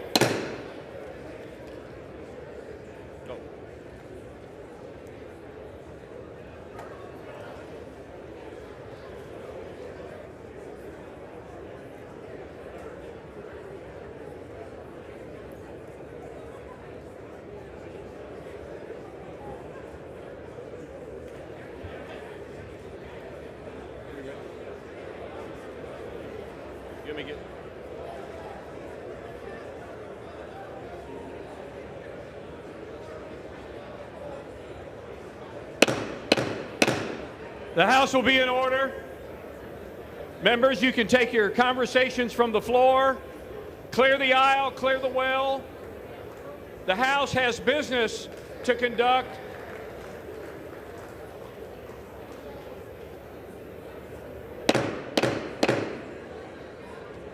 The House will be in order. Members, clear the aisles. Take a seat or your conversations from the floor. For what purpose does the gentleman from Oklahoma seek recognition? Mr. Speaker, I offer a privileged resolution and ask for its immediate consideration. The clerk will report the resolution. House Resolution 6.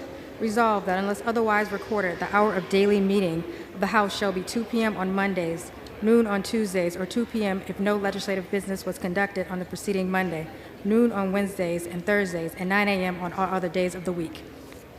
Without objection, the resolution is agreed to. The motion to reconsider is laid on the table. For what purpose does the gentleman from Oklahoma, Mr. Cole, seek recognition? Mr. Speaker, I offer a privileged concurrent resolution and ask for its immediate consideration. The clerk will report the concurrent resolution.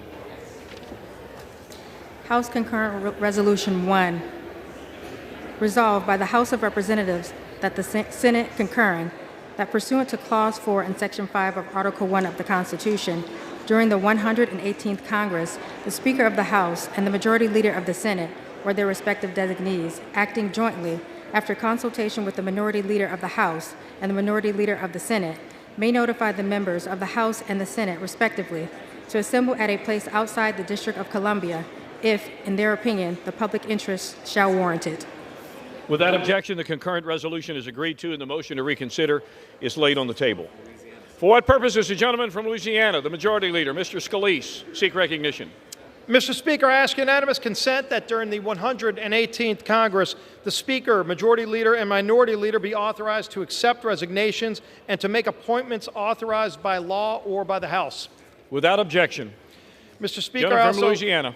I also ask unanimous consent that during the 118th Congress, all members be permitted to extend their remarks and to include extraneous material within the permitted limit in that section of the record entitled Extensions of Remarks. Without objection. Gentleman from Louisiana.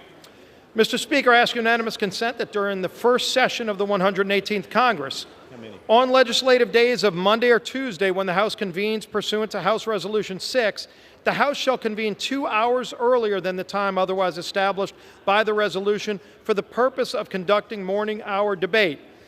On legislative days of Wednesday or Thursday when the House convenes pursuant to House Resolution 6, the House shall convene 2 hours earlier than the time otherwise established by the resolution for the purpose of conducting morning hour debate.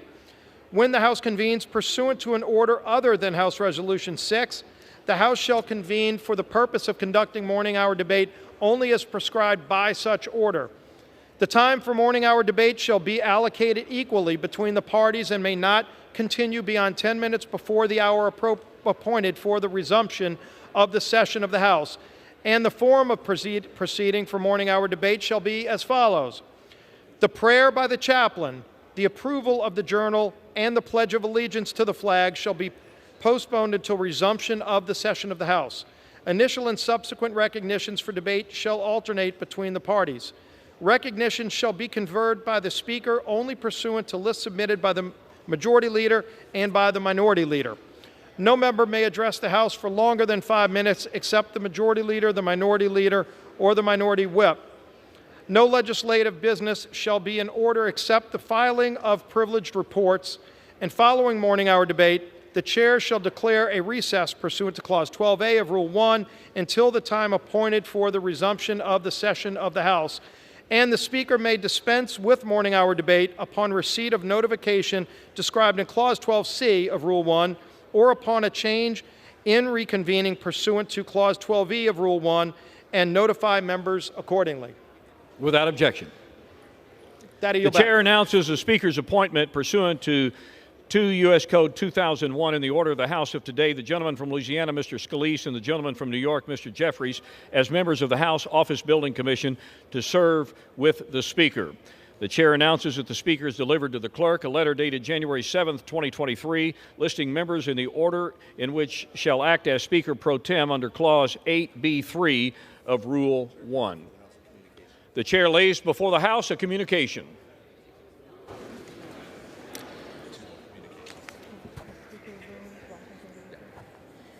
The Speaker's Rooms, Washington, D.C., January 7, 2023. I hereby designate Representative Steve Scalise of Louisiana to exercise any authority regarding assembly, reassembly, convening, or reconvening of the House pursuant to House Concurrent Resolution 1, Clause 12 of Rule 1, and any concurrent resolution of the current Congress as may contemplate my designation of members to exercise similar authority.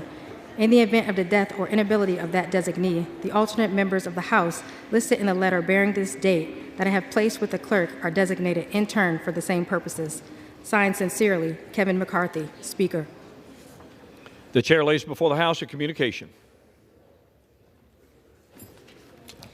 The Speaker's Rooms, Washington, D.C., January 7, 2023.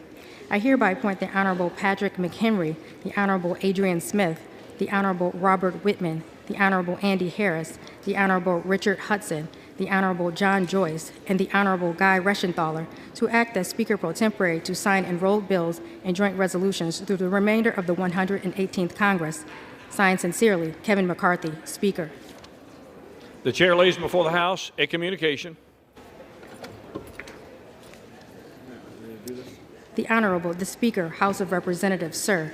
Under Clause 2G of Rule 2 of the Rules of the U.S. House of Representatives, I herewith designate Ms. Lisa P. Grant, Deputy Clerk, Mr. Kevin F. McCumber, Deputy Clerk, Ms. Tanya Sloan, Legal Counsel, and Ms. Cheryl H. Muller, Director of Personnel, to sign any and all papers and perform all other acts for me under the name of the Clerk of the House for which they would be authorized to do by virtue of this designation, except such as are provided by statute in case of my temporary absence or disability. This designation shall remain in effect for the 118th Congress or until modified by me. Signed sincerely, Cheryl L. Johnson, Clerk of the House. The chair lays before the House an additional communication. The Honorable, the Speaker, House of Representatives, sir, pursuant to the permission granted in Clause 2H of Rule 2 of the Rules of the House of Representatives, the clerk received the following message from the Secretary of the Senate on January 3, 2023 at 5:39 p.m. That the Senate agreed to informing the House of Representatives that a quorum of the Senate is assembled. Senate Resolution 2. That the Senate agreed to notifying the House of Representatives of the election of a President pro tempore. Senate Resolution 5. Signed sincerely, Cheryl L. Johnson, Clerk. The chair customarily takes this occasion at the outset of a Congress to announce policies with respect to particular aspects of the legislative process. The chair will insert in the record announcements concerning, first, privileges of the floor; second, introduction of bills and resolutions; third, unanimous consent requests for consideration of legislation; fourth, recognition for 1-minute speeches; fifth, recognition for special order speeches; sixth, decorum in debate; seventh, conduct of votes by electronic device; eighth, use of handouts on the House floor; ninth, use of electronic equipment on the House floor; and 10th, use of the chamber. These announcements, where appropriate, will reiterate the origins of the stated policies. The chair intends to continue in the 118th Congress the policies reflected in these statements. The policy announced in the 102nd Congress with respect to jurisdictional concepts related to Clauses 5A of Rule 21, tax and tariff measures, will continue to govern but need to be reiterated as it is adequately documented as precedent in the House Rules and Manual. Without objection, The announcements will be printed in the record.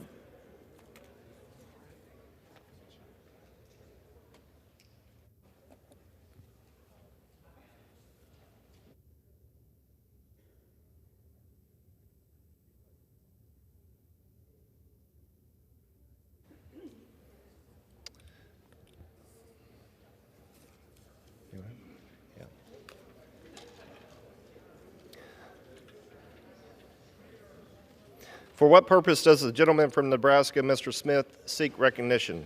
Mr. Speaker, pursuant to House Resolution 5, I call up the bill H.R. 23, the Family and Small Business Taxpayer Protection Act, and ask for its immediate consideration. The clerk will report the title of the bill. H.R. 23, a bill to rescind certain balances made available to the Internal Revenue Service.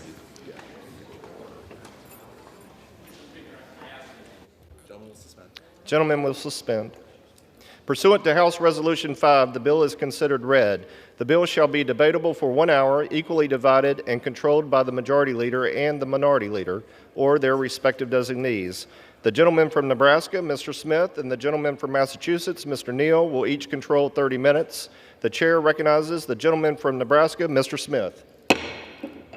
I ask unanimous consent that all members may have 5 legislative days within which to revise and extend their remarks and include extraneous materials on the bill currently under consideration. Without objection. I yield myself as much time as I may consume. Gentleman's recognized. Mr. Speaker, the process for considering our first bill of the 118th Congress reflects our commitment to Americans and an open legislative process. Congresswoman Michelle Steele and I first introduced this bill in September. Members were given more than 72 hours notice prior to today's consideration. 72 hours is more than enough time for members to review this bill. In fact, it's 2 pages long and covers only one topic. If members wish to vote on this bill, they must be present in the House chamber because proxy voting is no longer an option. Now let's focus on what this bill does. It repeals the vast majority of the Internal Revenue Service funding Democrats enacted last year in order to pay for their Green New Deal. The primary purpose of that funding is hiring more auditors and support staff to vastly expand IRS's audit capacity, and not just audits on wealthy Americans. With that expanded capacity, IRS can bring in more revenue by auditing more middle and lower income families and more small businesses. Families and small businesses are struggling under the weight of record inflation and supply chain shortages. Small businesses are struggling to find workers at any wage. The overwhelming majority of Americans, about 85%, follow the law and pay their taxes. The last thing they need is more IRS agents knocking on doors to conduct audits. Yet this IRS funding is part of the broad Biden administration strategy to tax and audit exponentially more Americans by looking into their bank accounts, requiring online payment services to report them when they split a dinner check with friends or pay their babysitter after a night out, and then target them using 87,000 new IRS employees. Americans deserve to know their government is working for them, not against them. Today, Mr. Speaker, you're going to hear Democrats claim there really won't be 87,000 new IRS employees. In order, please take your conversations elsewhere. The gentleman may resume. I imagine they'll say that new employees aren't going to target middle-class families and small businesses and that Republicans don't care about IRS's customer service failings. Let's focus on the facts. When a federal agency hires a new employee to replace one who retires, it does not increase the agency's headcount. Yet the Biden administration's own documents say they are increasing headcount by 87,000 over the next decade with these funds. Secretary Yellen's own instructions to IRS stated audit rates of families earning less than $400,000 should continue to be audited at historically similar rates. Under those instructions, 9 out of every 10 new audits can target families earning less than $400,000. And because Republicans are committed to delivering a government that is accountable, this bill retains funding for customer service and IT modernization at IRS, despite the fact these accounts would be more appropriately addressed through regular appropriations to ensure IRS has the resources to make much-needed improvement to taxpayer services. Mr. Speaker, there are numerous reasons to support this bill. It protects families and small businesses. It ensures agencies are funded appropriately. Most importantly, it stops autopilot funding for an out-of-control government agency that is perhaps most in need of reform. IRS needs to fix its customer service and return processing problems, not focus on auditing families and small businesses. Americans want an IRS that works for them, not against them. This bill is a great first step in that direction, and I reserve the balance of my time. The gentleman reserves. The gentleman from Massachusetts. Thank you, Mr. Speaker. I yield myself such time as I might consume. So ordered. Thank you. Mr. Speaker, I rise in strong opposition to H.R. 23, and my friend from Nebraska, he suggested a number of issues that we intend to challenge during the course of the next half hour based upon the facts. So this is theater tonight, Mr. Speaker. If we didn't get enough of the entertainment factor last week, we're going to proceed with it again this evening. 87,000 IRS agents. Let me debunk that right away. There are regular retirements of up to 8,000 a year. We're replacing them. How about the methodology of a computer upgrade, an investment in technology, more modeling? Or should we have an IRS that operates the way Southwest Airlines did last week, to the dismay of the American family? This is a messaging bill, Mr. Speaker, and the message that they choose to send, and let everybody understand this, the first bill that they have submitted, according to the Congressional Budget Office, adds $114 billion to the federal deficit. Legislation number one. They don't want a fairer tax administration. They think it's bad for some of their supporters. But you know what? What they're attempting to do tonight is bad for middle-class families. It's bad for small businesses, who then are asked to pay more when the people at the top don't pay their fair share. I have a letter that I wish to submit that came from Charles Rosati, the former IRS commissioner, and he points out in the opening paragraph of a tax notes special, and by the way, those of us in the tax world, we know what tax notes means. He said that last year, and this would be 2021, the federal government failed to collect $574 billion of taxes that were legally due but not paid. That's equal more to most of the federal deficit. They want to reduce the deficit? We should do a better job with tax compliance, which, after all, is the basis of a representative democracy. 86% of the American people, Mr. Speaker, they pay their taxes every year on time. Do you know why? Because they get paid in wages and it comes from withholding taxes. That's what it's about. The American people are wise to what's being presented here tonight. We live in a two-tier tax system. Wage earners follow the rules. Wealthy billionaires, they get to skirt their responsibilities, and that's what we're being asked to vote on tonight. IRS funding has been stagnant. Staffing levels have dropped. Have you tried getting an IRS office on the phone? How many times will we continue to let those at the top get away without paying their share? We lose out, just think of it again, almost $600 billion a year in unpaid taxes. It's very sophisticated tax planning that is done by high-priced attorneys and CPAs. It's estimated that this could be up to $7 trillion because we score items over the course of 10 years. So what might this funding pay for? How about Social Security? How about Medicare? How about a strong military? How about a child tax credit that could be expanded? How about universal paid family and medical leave? And how about bringing down health care costs? The audit rates amongst millionaires has declined by 70% since 2010. Let me repeat that for anybody who didn't get that. The audit rate for millionaires has declined by 70% since 2010. Low-income workers who receive the earned income tax credit, they are audited now more than taxpayers who are making over $1 million a year. All we're asking for is fairness in the distribution of the responsibilities as to how we pay for government. There's a different set of standards across the land now, and to point out to you that, once again, what is our commitment to America? It should be based on a fair tax system that collects what is due from those who ought to be paying.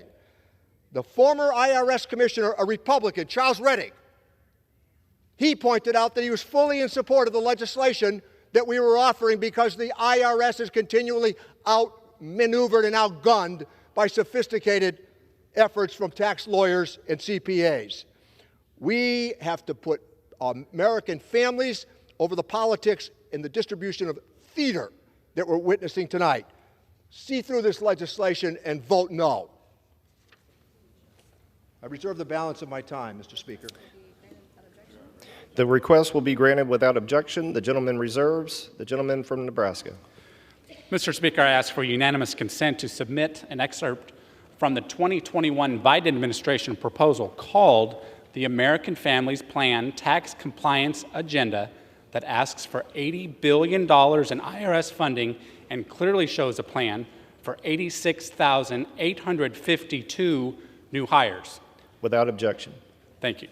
Thank you, Mr. Speaker. I now yield 1 minute to the gentleman from North Carolina, a member of the Ways and Means Committee, Dr. Murphy. The gentleman from North Carolina is recognized. Mr. Speaker, I rise today, and I thank the gentleman from Nebraska. I rise today in support of the Family Small Business Taxpayer Protection Act, one of the first legislative acts of the new Republican majority. Main Street America has suffered 2 years too many of Democrat one-party rule. Inflation continues to hover at record highs, and small businesses continue to struggle. The last thing that these small businesses can afford right now is 87,000 new IRS agents, not only targeting their enterprises, but targeting their livelihoods. With 11 million tax returns still awaiting IRS action, the IRS should be focusing on doing their job rather than weaponizing their agency. This isn't new. The Democrats have used IRS and the tax code as a weapon before and are attempting to do it again. The Family and Small Business Taxpayer Protection Act rescinds new IRS funding intended to target middle-class families. This cannot wait. I urge passage of this bill so our small businesses can thrive, absent any fear of IRS agents knocking at their door. Thank you, Mr. Speaker. I yield back. The gentleman reserves. The gentleman from Massachusetts. Thank you, Mr. Speaker. Let me yield 1 minute to the gentleman from Texas, Mr. Doggett, who intends to talk about the tax gap. The gentleman from Texas is recognized. This first Republican bill should be known as the Protect Donald Trump and His Tax Cheating Cronies Act. After years of obstructing access to Donald Trump's tax returns, we learned how little he paid toward the cost of our national security and how poorly the Trump Internal Revenue Service enforced our tax laws. Each year, the richest 1% in our country avoid paying an incredible $160 billion of the taxes they owe. This crime wave of Trump-style tax cheating is made possible by Republican insistence on defunding the revenue police. Over the past decade, audit rates for corporations are down by half, the ultra-rich by 3/4. Republican claimed interest in law and order seems to vanish when it comes to tax fraud by the wealthiest few. And their very first bill adds $114 billion to our deficit. Yes, Trump may have been indispensable last week, but this is outrageous. When those like Trump don't pay what they owe, the tax burden gets shifted to small businesses and to families across our country. Reject the Republican drive to defund. I yield back. Gentleman reserves. Gentleman from Nebraska. Mr. Speaker, I ask for unanimous consent to submit for the record a Republican Ways and Means Committee release that explains the Congressional Budget Office's determination that it expects over $20 billion in revenue to come from the increased audits on taxpayers. That means families and small businesses making less than $400,000. Without objection. And Mr. Speaker, I now yield 1 minute to the gentlewoman from Texas, Ms. Van Dyne. The gentlelady from Texas. Mr. Speaker, I rise today in full support of H.R. 23, which rescinds the additional funding for the already inflated IRS. I think we can all agree that the last thing Americans need right now is a government who is actively working against them. One of the most outrageous provisions in the Democrats' so-called Inflation Reduction Act was giving the IRS $72 billion taxpayer dollars to hire 87,000 additional agents, whose job would be to stalk transactions of everyday Americans and attack small businesses. Middle-class Americans and the small businesses that fuel our economy have been unable to catch a break over the last 2 years. That ends today. There's simply no reasonable rationale to make the IRS larger than the Pentagon, State Department, FBI, and Border Control together. If we're adding an additional 87,000 agents, Why don't we send them to the southern border to help our border agents who are already overwhelmed and understaffed? I stand with my colleagues today in support of H.R. 23 to block the intrusive and unnecessary 87,000 new IRS agents. Americans deserve a government that will work for them, and stopping this funding is a first step in the right direction. I yield back. I reserve. Gentleman reserves. The gentleman from Thank you, Mr. Speaker. I ask unanimous consent to insert into the record the statement of the administration's policy opposing H.R. 23. Without objection. A CBO score for this bill showing that it will add $114 billion to the federal deficit over the next 10 years. Without objection. Thank you. An op-ed piece from the former IRS Commissioner Charles Rettig, a Republican, entitled, "IRS Sets the Record Straight. We're going after tax evaders, not honest Americans." Thank you, Mr. Speaker. Let me yield 1 minute to the gentleman from California, a much-valued member of the Ways and Means Committee, Congressman Thompson. Gentleman from California is recognized. Thank the gentleman for yielding. Mr. Speaker, I rise in opposition to this misguided, expensive, and unpaid-for legislation. For years, my colleagues on the other side of the aisle have done everything they can to demonize the IRS. But here's the reality. When the IRS doesn't have the funding it needs, two very bad things happen. The very wealthy tax cheats are able to avoid paying their fair share, and two, our constituents who need help from the IRS face unnecessary and disruptive delays in getting that help. You can't criticize the IRS for its performance while simultaneously fighting to cut the IRS budget.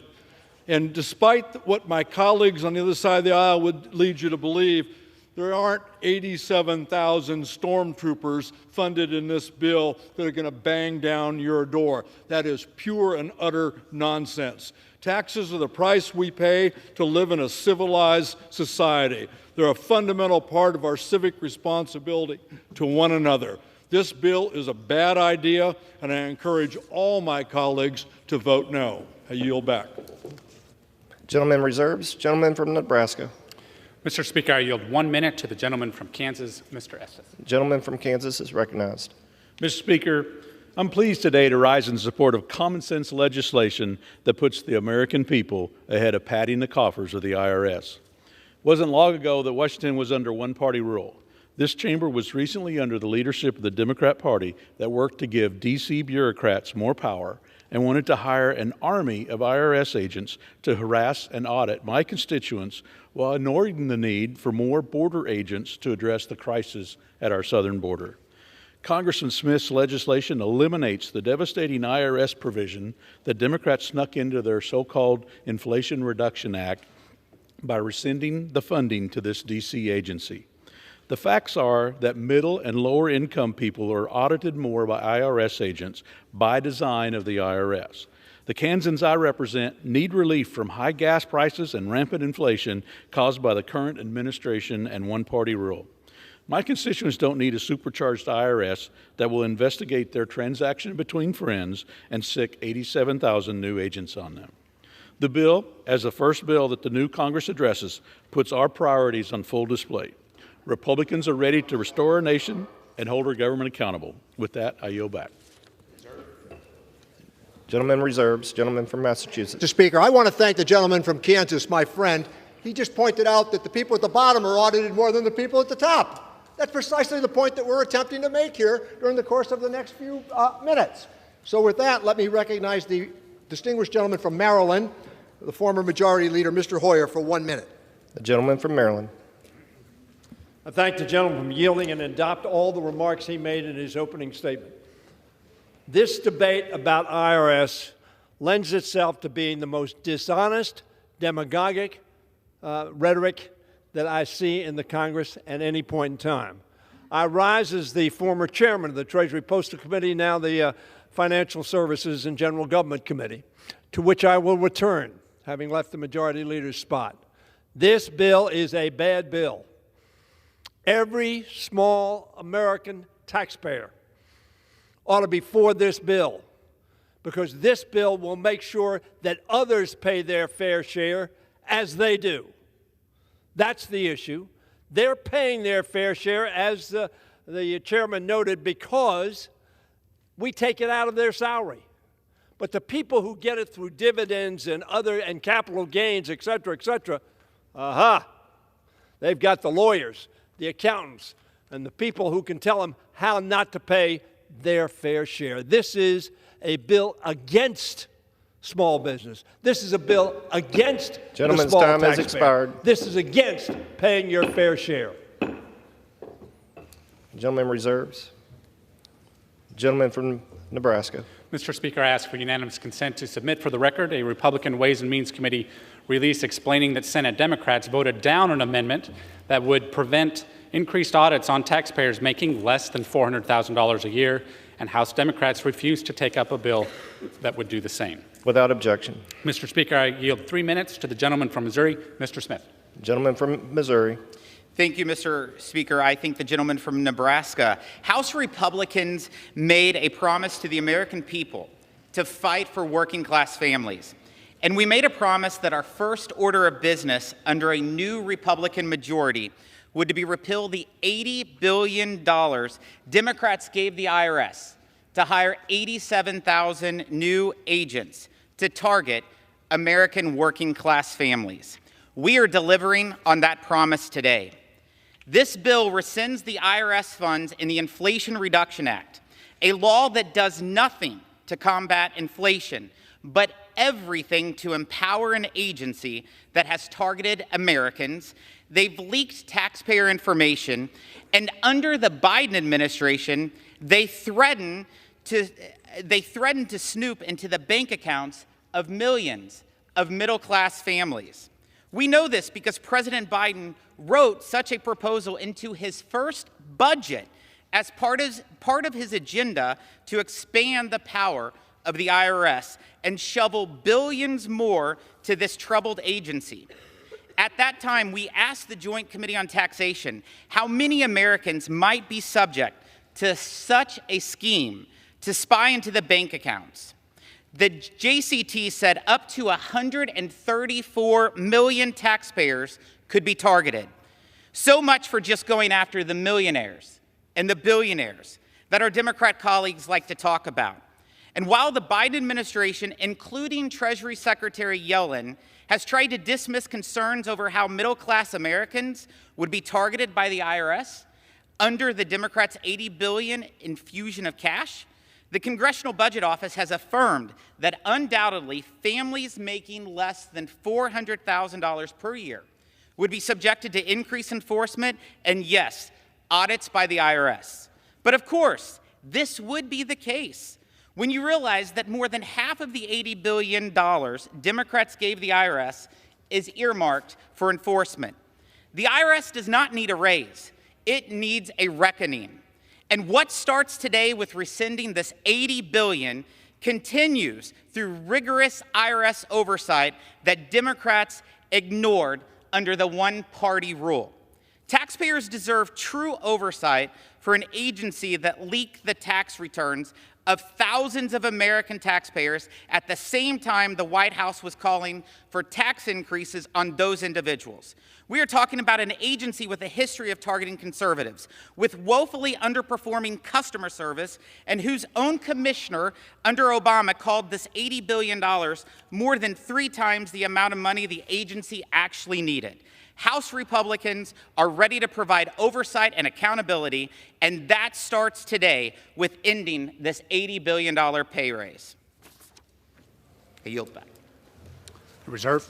Gentleman reserves. Gentleman from Massachusetts. Thank you, Mr. Speaker. Let me congratulate Mr. Smith, incidentally, on his recent elevation to become the chairman of the Ways and Means Committee. We look forward to a productive session during the next couple of years. Mr. Speaker, I ask unanimous consent to insert into the record a blog post by the Center on Budget and Policy Priorities summarizing the fact check that have repeatedly debunked the false claim that we just heard a few seconds ago that the IRS is going to hire 87,000 new agents immediately, and a factcheck.org article confirming that not all of the 87,000 people that will be hired are going to work on enforcement. Without objection. A very distinguished member of the Ways and Means Committee is the gentleman from Connecticut, Mr. Larson, and I yield him 1 minute. Gentleman from Connecticut. Thank you, Mr. Speaker. Thank you, Mr. Chairman. I rise to associate myself with the remarks of the distinguished gentleman from Massachusetts. I think he used the right words when he talked about theater. And isn't it long overdue that we're honest with the American people about what this is about? Come on. You can't really believe that what you're proposing here isn't shielding the wealthiest people in this nation and corporations. People at Augie and Ray's in East Hartford are not fooled by this, and they understand what the agenda is. You place us further in debt and leave us with little else to do to help the people who need it the most. And what is this a guise for? Cutting what you call entitlements.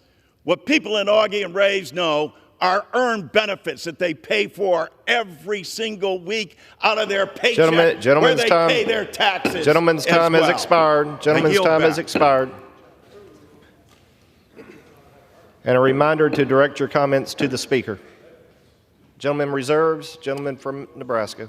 Mr. Speaker, I yield 1 minute to the gentleman, Ways and Means Committee member, Mr. LaHood from Illinois. Gentleman from Illinois. I thank my friend from Nebraska for yielding. Mr. Speaker, I rise today in strong support of the Family and Small Business Taxpayer Protection Act. This bill defends American taxpayers against an unchecked, supercharged IRS and prioritizes customer service and tax return processing, two of the agency's most important functions. Included in the Democrats' Reckless Inflation Reduction Act this past summer, the IRS received an additional $80 billion in funding, with over half directed towards enforcement. What's worse, the Democrats' bill failed to include any safeguards to protect low and middle income taxpayers from being unfairly targeted for tax audits. While the IRS continues to beef up their audit division, the agency still has 3.7 million unprocessed tax returns and a total of 11.1 million returns awaiting action. This is simply unacceptable. The IRS should focus on processing these returns, along with addressing the awful level of customer service currently available to taxpayers. Law-abiding families and small businesses in Illinois need their tax returns processed and phone calls answered, not more IRS agents knocking on their doors with burdensome audits. I urge the adoption of this bill, and I yield back the balance of my time. Reserve. Gentleman reserves. Gentleman from Massachusetts. Mr. Speaker, precisely the point that we've attempted to make. The customer service is not occurring because the IRS has been cut by 30% over the last 15 years. I ask unanimous consent to insert into the record a letter from the IRS Commissioner to the House of Representatives confirming that the IRS will not raise audit rates on those making under $400,000 a year. Without objection. Thank you. Mr. Speaker, a letter from Secretary Yellen to the IRS Commissioner directing the IRS not to use any additional funding to increase audits on small business and households earning less than $400,000 a year. Without objection. Thank you, Mr. Speaker. Let me yield 1 minute to a very capable member of the Ways and Means Committee, the gentleman from Oregon, Mr. Blumenauer. The gentleman from Oregon is recognized. Thank you very much, Mr. Neal, and I appreciate you laid out the facts here. The Family and Small Business Taxpayer Protection Act is a sham. The facts are that this legislation will shield tax cheats at the expense of working families. The last time Republicans were in charge, they systematically defunded IRS. The agency lost nearly 20% of its funding, shed more than 20,000 employees, and the audit rate for millionaires dropped 70%. And we heard one of our Republican colleagues make that point. This legislation will enable those at the top of the heap to be able to remember the taxes they should have reported. It raises, as we've heard, $187 billion in revenue. This bill, if enacted, would add to the deficit $114 billion because it is misguided and misdirected and wrong. I strongly urge the rejection of this legislation and enforcement of the laws for everybody. Expired. Gentleman reserves. Gentleman from Nebraska. Mr. Speaker, I now yield 1 minute to the gentleman from Tennessee and a member of the Ways and Means Committee, Mr. Kustoff. Gentleman from Tennessee is recognized. Thank you. And I thank the gentleman from Nebraska, Mr. Speaker. I rise today in support of the Family and Small Business Taxpayer Protection Act. This new Republican majority is focused on protecting taxpayers and small businesses from overreach and abuse. Blocking the Biden administration from unleashing 87,000 new IRS agents on taxpayers is a crucial first step towards fulfilling our commitment to America. This legislation will prohibit the IRS from using new funds to target lower and middle class families and small businesses with more burdensome and intrusive audits. As households grapple with the struggling economy, the last thing they need is more harassment from a supercharged IRS. Republicans are unified in our effort to bring economic relief to Americans, not more government overreach and hardship. I urge my colleagues to support this legislation and stop the administration's weaponizing of the IRS. Thank you, and I yield back. Reserve. Gentleman reserves. Gentleman from Massachusetts recognized. Thank you, Mr. Speaker. I want to yield 1 minute to the gentleman from New Jersey, Mr. Pasquale, who was sure to offer clarity to this important issue. Gentleman from New Jersey. I rise in rigorous opposition to this short-sighted bill, but thank you for allowing us the opportunity to lay the facts on the table. I mean, it's stunning that what you've peddled, those falsehoods, and you seek at the same time to add $114 billion to the deficit. The chairman said it. Everybody said it. Republican budget cuts have left the IRS with 2,284 fewer skilled auditors to keep wealthy taxpayers from cheating than it had in 1954. That makes no sense. You know it's more complicated. We taxed work before. Now we taxed assets. And we cover them up when we do our taxes. Who the heck are you kidding? The GOP plan would aid and abet a flood of tax cheating by Wall Street tycoons. That would be the direct impact of this bill. Thankfully, it's going to be dead on arrival when it goes to the other side of the building. Republicans love that our massive tax gap keeps growing. Gentleman's time has expired. Thank you, Mr. Chairman. I yield. Gentleman reserves. Gentleman from Nebraska. Mr. Speaker, I yield 1 minute to the gentleman from Oklahoma and a member of the Ways and Means Committee, Mr. Hearn.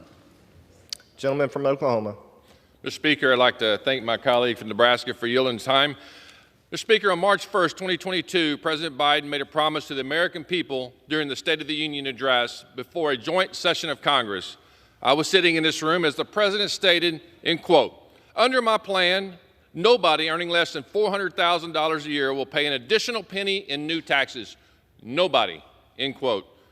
Mr. Speaker, the President lied to us all because in August of 22, CBO confirmed that the Democrats' Inflation Reduction Act, which supercharges the IRS with 87,000 new agents, will in fact lead to more audits and enforcement measures and higher taxes for families making less than $400,000 a year. In fact, the CBO confirmed that lower and middle income taxpayers would see as many as 710,000 more audits. Americans are suffering under harmful inflation caused by the irresponsible fiscal policy from President Biden and our congressional Democrats. The last thing the American people need is burdensome IRS audits. I urge my colleagues to vote yes on this bill to make Joe Biden's promise come true. I yield back. A reserve. Gentleman reserves. Gentleman from Massachusetts. Thank you, Mr. Speaker. I want to yield 1 minute to the very capable gentleman from Chicago, Illinois, Congressman Davis. Gentleman from Illinois. Thank you, Mr. Speaker. You know, this may be the beginning of a new year, but we're back to the same old thoughts, ideas, and practices. Protect the wealthy, disadvantage the poor. We need a tax system that is fair. We need the skilled auditors who can look at the more complex returns of the wealthy taxpayers and make sure that they're paying their fair share. There's no doubt that this is a sham. Vote this down because it takes away opportunity for fairness in our tax system. We need the auditors, and I yield back.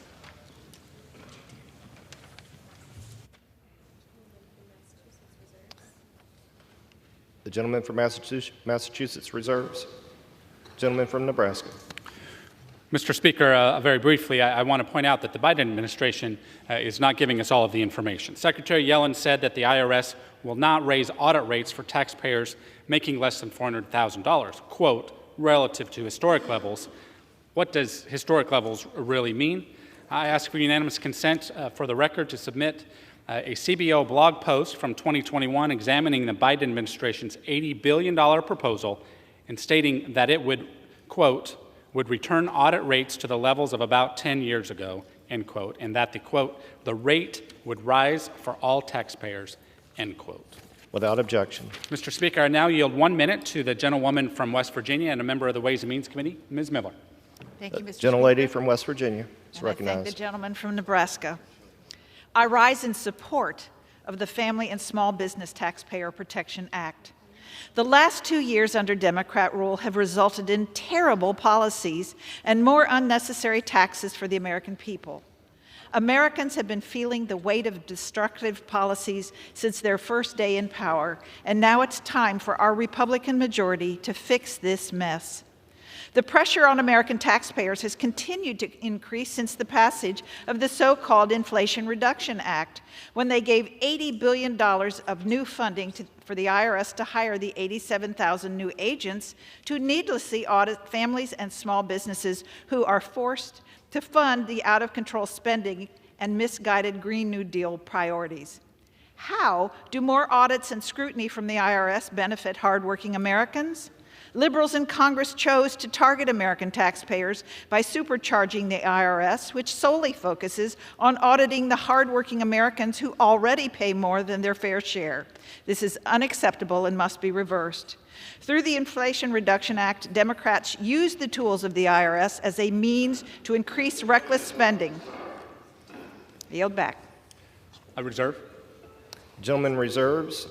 I'll note the gentleman has 16 minutes left, and the gentleman from Massachusetts has 17 and a half minutes left. Thank you, Mr. Speaker. With that, the gentleman's recognized. Thank you. The individual's knowledge of the economic system in America is unsurpassed. The gentleman from New York, Congressman Higgins, for 1 minute. Thank you, Mr. Gentleman Chairman. from New York's recognized. Mr. Speaker, Charles Rettig, the former IRS commissioner, said early last year, he was appointed by the Trump administration. He said that the United States is losing $1 trillion in unpaid taxes every year. He said the agency lacks the resources to catch tax cheats. Most of the unpaid taxes, he said, are a result of evasion by wealthy and large corporations. But with this legislation we are considering today, it is clear that the GOP once again is putting tax-evaded profits over people. I am asking my colleagues to join me in rejecting this legislation to protect working families that play by the rules and who fight every day fairly. I yield back. Gentleman reserves. Gentleman from Nebraska. Mr. Speaker, I now yield 2 minutes to the gentlewoman from California, Ms. Steele. Gentlewoman from California is recognized. Mr. Speaker, I rise in strong support of the Family and Small Business Taxpayers Protection Act, and I'm proud to co-lead this important legislation with my friend Congressman Adrian Smith from Nebraska. As millions of American families across the country struggle to afford basic goods from food to fuel, in large part thanks to the inflation brought on by the absurd spending blowouts of the last 2 years, the very last thing that taxpayers need is a bloated and weaponized IRS. Unfortunately, that is exactly what they got when the administration rammed through $80 billion to hire 87,000 new IRS agents to harass and spy on middle-class and low-income families with most of 1.2 new additional audits.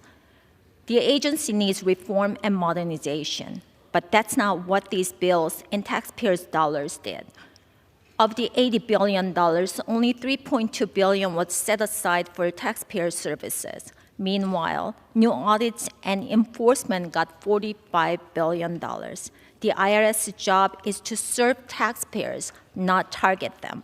That's why we must pass today's bill, which will rescind the IRS funding for enforcement while leaving in place the funding for improvements to customer service and technology.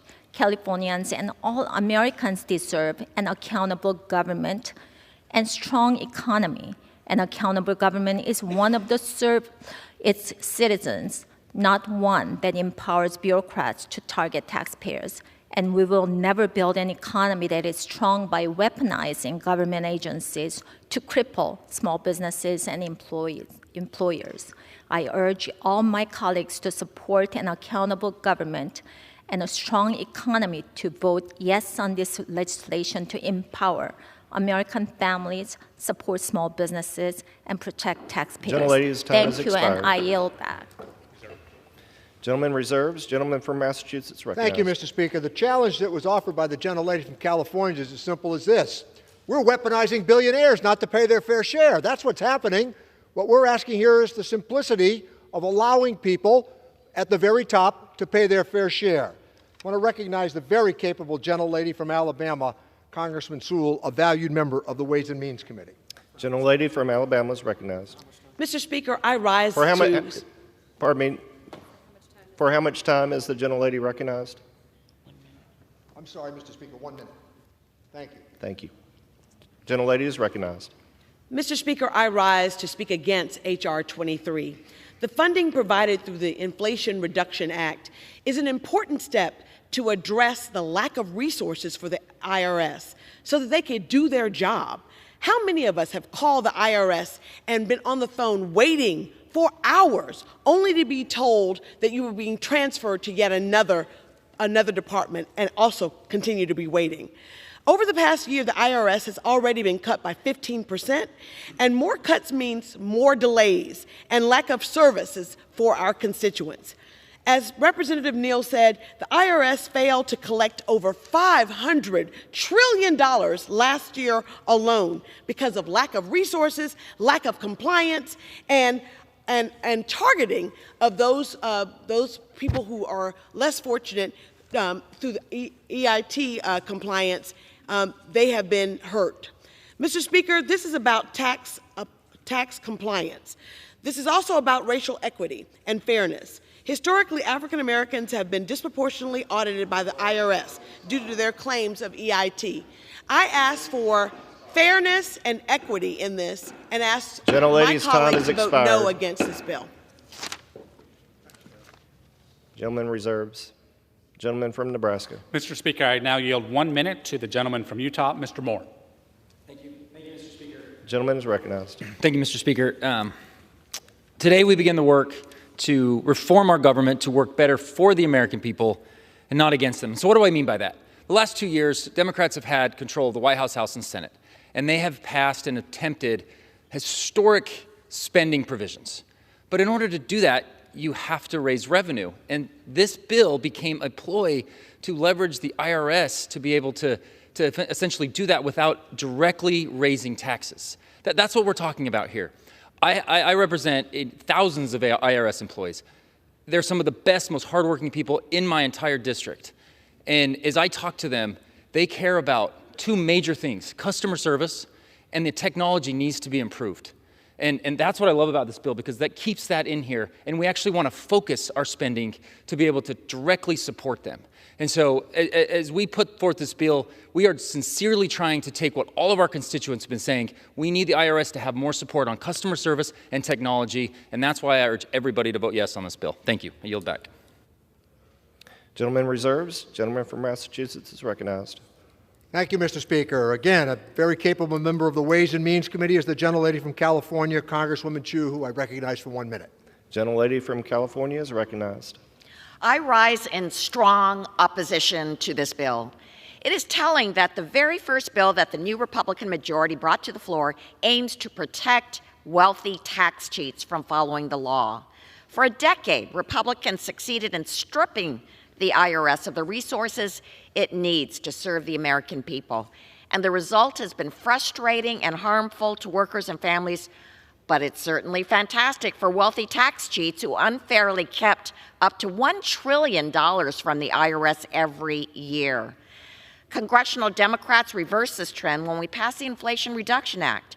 Now the IRS will finally have the resources it needs to properly audit wealthy taxpayers and corporations with complex returns and ensure that average Americans don't have to wait hours on the phone to fix problems. Americans deserve an IRS that fulfills its most basic duty to ensure all taxpayers and corporations follow the law and pay their fair share in taxes. Vote no on this bill. Gentleman reserves. The gentleman from Nebraska is recognized. Mr. Speaker, I yield 1 minute to the gentlewoman from New York, Ms. Tenney. Gentlelady from New York is recognized. Thank you, Mr. Speaker. I rise in strong support of the Family and Small Business Taxpayer Protection Act. I am a small manufacturing business owner, and I've also worked as a tax attorney, so I know firsthand the kind of power that the IRS has over our small business owners and lower and middle income taxpayers. Last year, to fund their left-wing agenda, the Democrats in Congress decided to spend your hard-earned tax dollars on 87,000 new IRS agents, making the IRS the size nearly of the U.S. Marine Corps. The Biden administration claims these agents will not set their sights on hardworking Americans. The facts reveal the opposite. The Democrats claim these new audits will only affect Americans making over $400,000. The facts prove otherwise. However, the investment of $80 billion, with over $40 billion being spent for enforcement, this will exact just a fraction of the revenue they hope to get to fund their spending sprees. The spending sprees. The American taxpayers deserve better. The truth is their plan will target hardworking middle and lower income taxpayers. The CBO agrees, and a release finding that says additional agents will lead to as many as 700,000 more audits, Americans making less than $75,000 a year. The core principle of our system is innocent until proven guilty, not guilty until proven innocent, as the IRS attempts to do. I encourage my colleagues to vote for H.R. 23. Time has expired. Gentleman reserves. Gentleman from Massachusetts. Thank you, Mr. Speaker. Let me recognize a very capable member of the Ways and Means Committee, the gentlelady from Wisconsin, Congresswoman Moore, for 1 minute. Gentlelady from Wisconsin is recognized. Thank you. Mr. Speaker, I rise to strongly oppose this misnamed Republican bill, which purports to protect families and small businesses, but instead continues the unrelenting effort to starve the IRS. The only Americans that this protects are tax cheats. And what's up with this conversation about how many agents are going to be added? The IRS has fewer agents today than it had in 1953, and our economy is 7 times larger, and our population is more than double since then. The characterization of the IRS as a militant government agency deployed to harass willing small business America is a flagrant lie. Our voluntary tax system depends on our taxpayers trusting that it works fairly. So we need to ensure that the IRS can examine complex tax avoidance strategies of well-heeled individuals and businesses, period. To do that, we need to help the agency modernize and transition away from decades-old technology. And we must support the agency's capacity to effectively administer a range of crucial tax benefits. I urge my colleagues to vote no. Gentlelady's time has expired. Gentleman reserves. Gentleman from Nebraska is recognized. Mr. Speaker, I yield 1 minute to the gentlewoman from Indiana, Ms. Sparks. Gentlewoman from Indiana is recognized. Mr. Speaker, I want to clarify what exactly this bill is doing. Last year, Congress gave an additional $80 billion to the IRS on top of $12 billion of existing funding, which increased the IRS budget by almost 8 times. This bill still keeps almost $10 billion in additional funding to modernize IRS, which is still almost doubling their $12 billion budget, but eliminates over $70 billion of wasteful and egregious aggression against the American taxpayer by the federal government. As someone who spent over a decade in public accounting and also started my own businesses, I never felt that we don't have enough government. On the contrary, I hear the same message when I go all across my district. Small businesses and entrepreneurs have a hard time surviving. I hope my Democrat colleagues will also support this common sense adjustment to relieve the undue burden on American families. I yield back. Gentleman reserves. Gentleman from Massachusetts is recognized. Thank you, Mr. Speaker. Let me yield 1 minute to the very capable gentleman from Michigan, Congressman Kildee. Gentleman from Michigan is recognized. Thank you, Mr. Speaker, and thank you to Mr. Neal for yielding.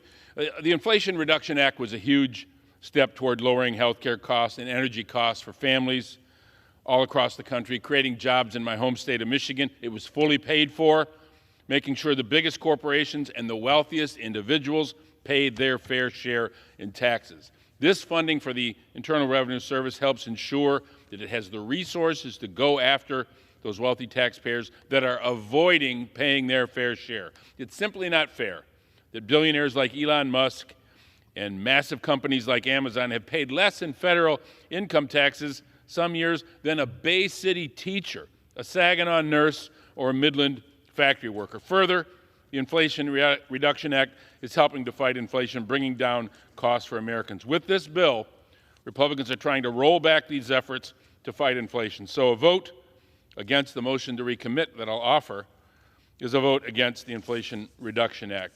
Today, the nonpartisan Congressional Budget Office said this bill will add $114 billion to the national deficit. This is the first order of business. Gentleman's time has expired. Mr. Speaker, I do ask unanimous consent that this amendment be without objection entered into the record. Gentleman's time has expired. To recommit.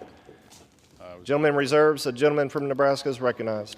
Mr. Speaker, I yield 1 minute to the gentleman from Virginia, Mr. Klein. Gentleman from Virginia is recognized.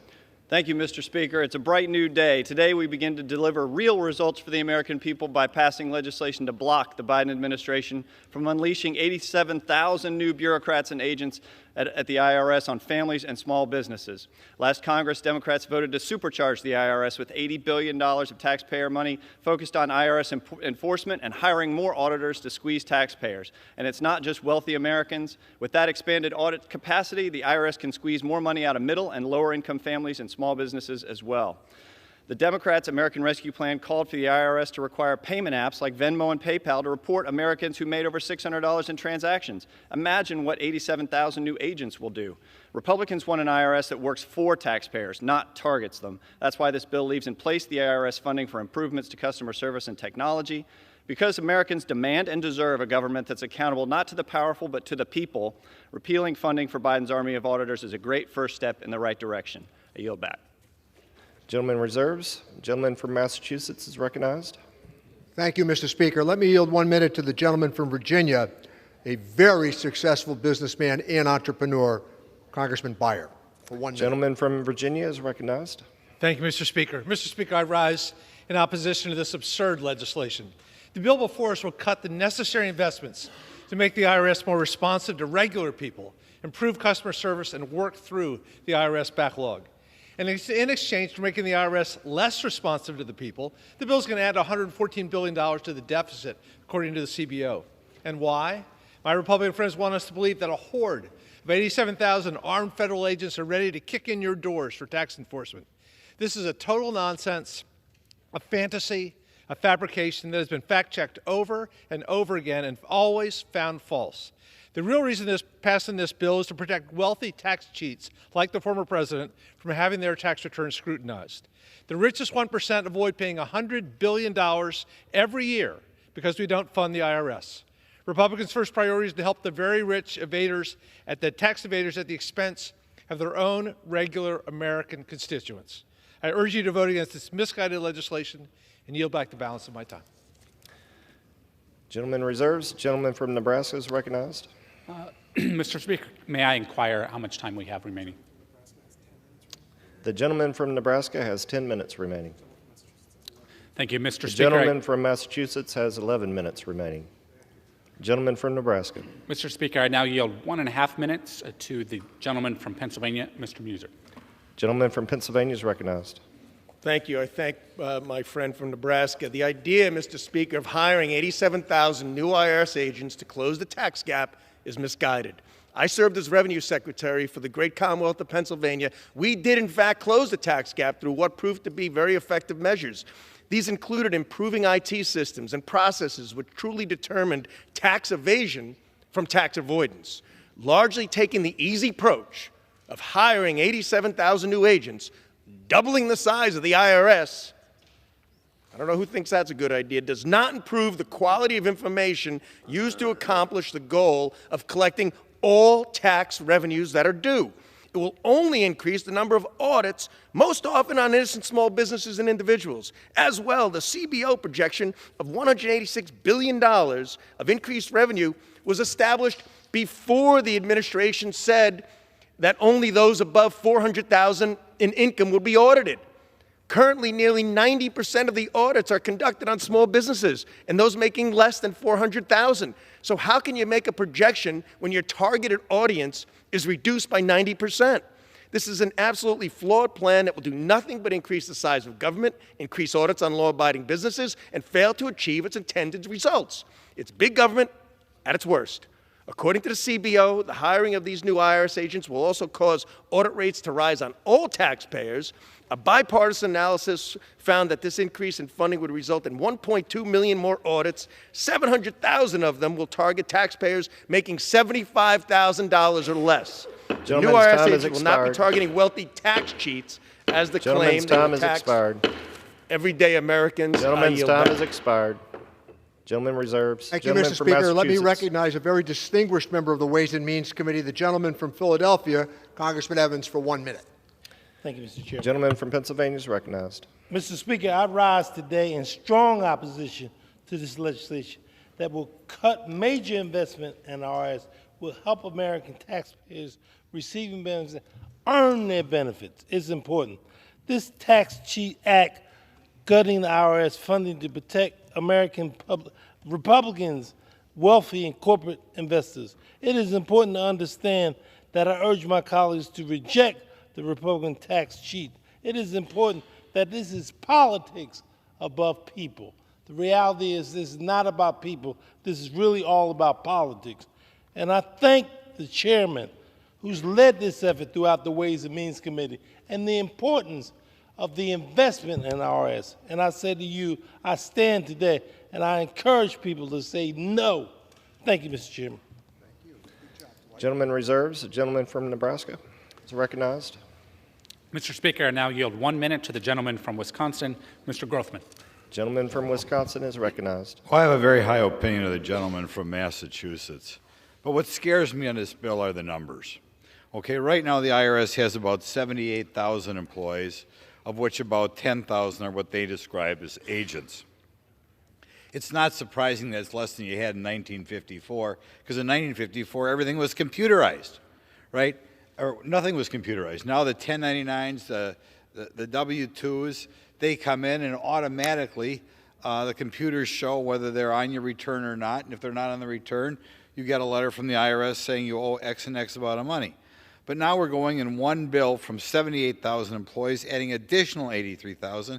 We have no idea how many of those are going to be agents poking around looking at people, but you've got to figure it's going to be an increase of 5 or 6 times to what they already have. Wisconsin and Massachusetts have states about the same size. You're talking about adding 1,600 employees, assuming it's the same per capita, about 1,600 new employees to Massachusetts and Wisconsin. What are they going to do with 1,600 new employees? I mean, it's just, I can't imagine. And if you deal with the IRS the way they deal with you, they do things like, well, you owe $20,000, you got to find a lawyer to fight that. Gentleman's time has expired. Thank you, thank you. Gentleman reserves. Gentleman from Massachusetts. Thank you, Mr. Speaker. I think part of that new recruiting class at the IRS, they're going to simply answer the phones. That would be a helpful step in the right direction. Let me yield 1 minute to the gentleman from Illinois who really knows something about compliance purposes, the CPA, and gentleman from Illinois for 1 minute, Congressman Snyder.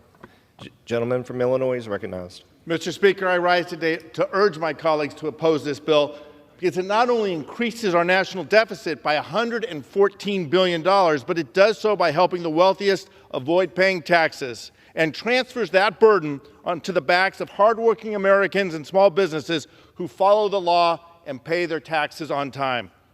Here's my question. Why, on their very first day legislating with their new majority, with their very first bill, is the top Republican priority rewarding tax cheats with what is estimated to be nearly $200 billion in uncollected taxes over the next 10 years? $200 billion in taxes not paid by the wealthiest, meaning additional debt for everyone else. The Inflation Reduction Act dedicated $46 billion to enforcement to make sure corporations and wealthy individuals pay the taxes they owe. Not new taxes, not higher rates, simply ensuring everyone pays what they owe. I urge my colleagues on the other side of the aisle to oppose this outrageous tax scam, and I yield back my time. Gentleman reserves. The gentleman from Nebraska. Mr. Speaker, I yield 1 minute to the gentleman from Texas, Mr. Fallon. Gentleman from Texas is recognized.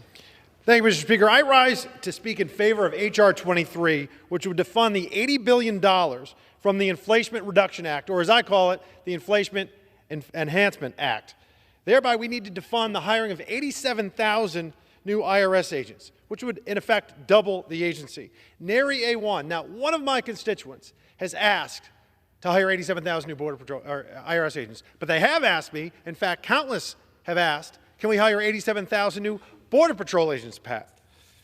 Because there's a crisis and a catastrophe at our southern border. The last thing we want is to double an agency that's already bloated and have them with these 87,000 new agents, or in military parlance, 5 new divisions to harass, stalk, and otherwise terrorize law-abiding American citizens. And who's this going to really kick in the teeth? It's not going to be the wealthy or the poor. It's going to be the small business owners and the middle-class, hardworking Americans. You want to start a new Congress and do it well? This is a great bill, and I urge the passing of H.R. 23, the Small Business and Taxpayer Protection Act. Thank you, Mr. Speaker. I yield back. Gentleman reserves. The gentleman from Massachusetts Thank you, is recognized. Mr. Speaker. A reminder that the 87,000, this is over 10 years. The $80 billion is over 10 years. That's $8 billion a year for replacement of those who retire, who leave the service of the IRS. With that, let me recognize another very capable member of the Ways and Means Committee, the gentleman from California, Congressman Panetta, for 1 minute. Gentleman from California is recognized. Thank you, Mr. Speaker. Thank you, Mr. Chairman. I rise in opposition to H.R. 23 because our government needs the resources to go after wealthy tax cheats who defraud the government. Because people don't pay their taxes, the federal government is cheated out of at least $400 billion each year.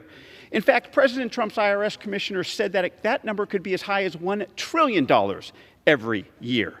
That significant source of revenue could go to paying our bills, paying down our debt, and propping up the power of our purse. That's exactly why we passed legislation last year that made significant investments to crack down on tax cheats.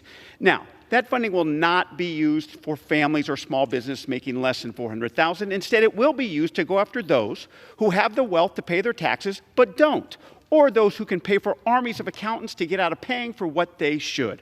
H.R. 23 rescinds that funding and for that type of needed enforcement, and that's why I oppose it. Because our government should have the resources necessary to ensure that it's not just the middle class that pays our bills and pays our debt, but the wealthy tax dodgers who pay their taxes. Just like the play-by-the-rules, hardworking Americans. And with that, I yield back. Gentleman reserves. The gentleman from Nebraska is recognized.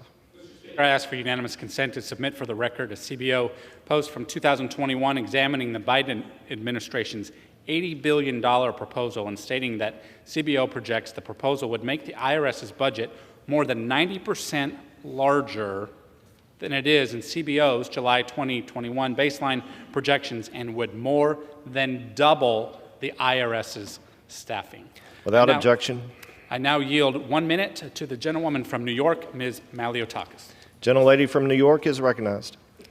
Mr. Speaker, at a time when we should be tightening our belts, Democrats plan to spend $80 billion on 87,000 IRS agents, doubling the size of the department, and this is meant to nickel and dime, audit and harass America's small businesses and families who they know cannot afford the legal fees to fight this army. 87,000 IRS agents, when we only have 20,000 Border Patrol agents in an unprecedented crisis with terrorists, convicted criminals, and illegal immigrants crossing in addition to fentanyl.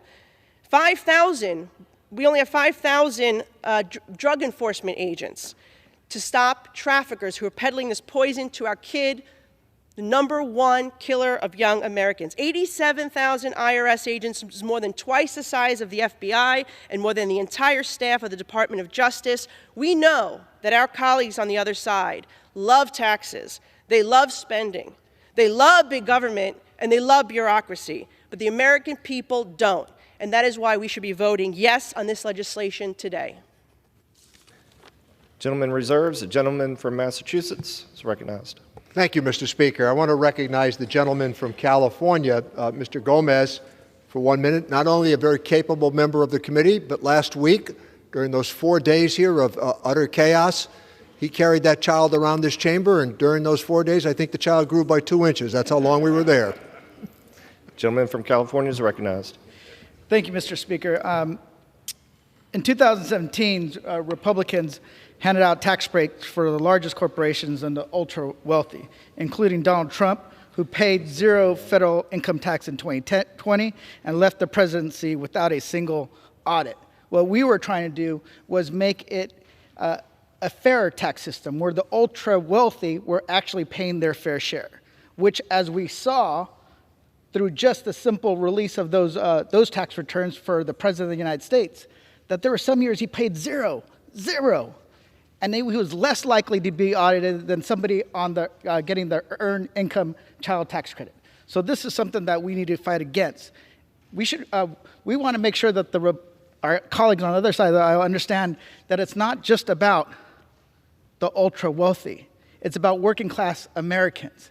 And it's a shame that my colleagues on the other side of the aisle care more about, those who have higher income, those who can hire lawyers that can get them out of paying taxes.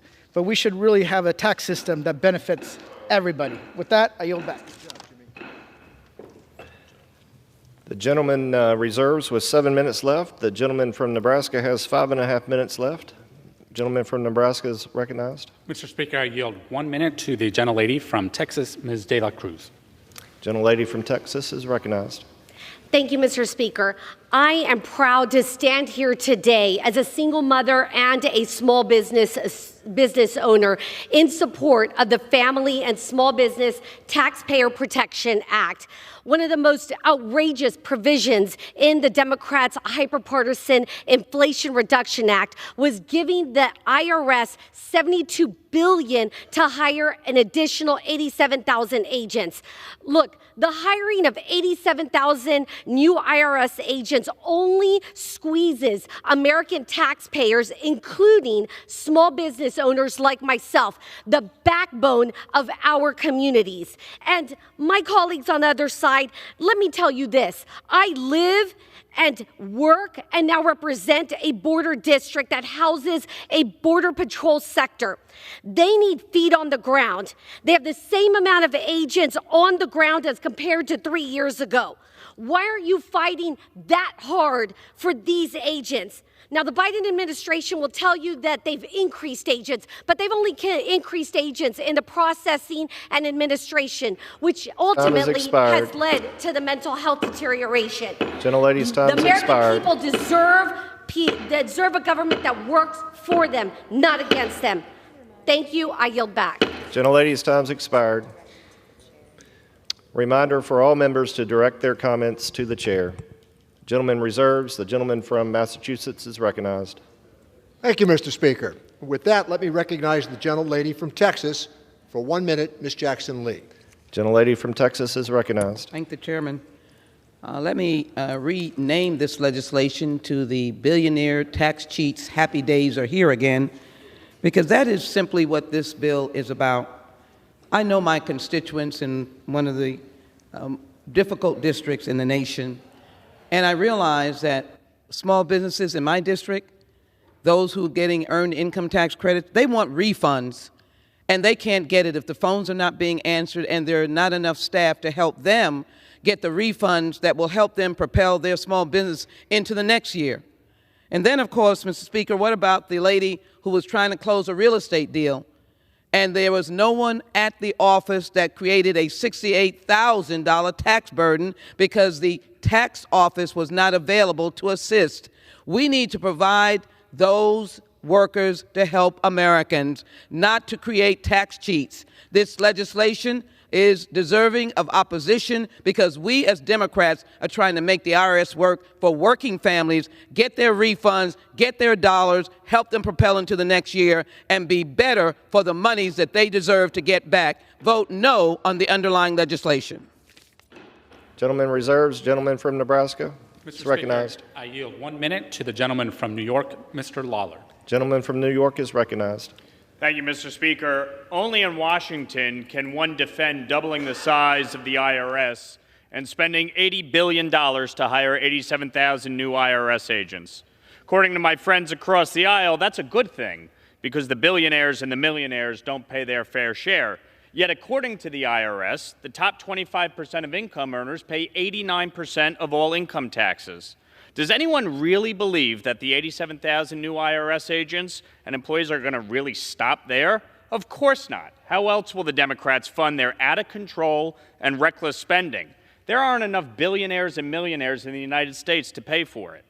My friends on the other side will do what they always do. They'll target hardworking taxpayers, families, and small businesses that are the lifeblood of our economy. It has to stop. Coming from a state like New York, we need to cut taxes. We need to reduce the cost of living and make it more affordable for our hardworking families. I proudly support this legislation and urge all of my colleagues to vote yes and end the 87,000 new IRS agents that are going to terrorize hardworking Americans. Gentleman's time's expired. Gentleman reserves. The gentleman from Massachusetts is recognized. Thank you, Mr. Speaker. Let me recognize the gentleman from California, a CPA, I believe, Mr. Sherman, for 1 minute. The gentleman from California is recognized.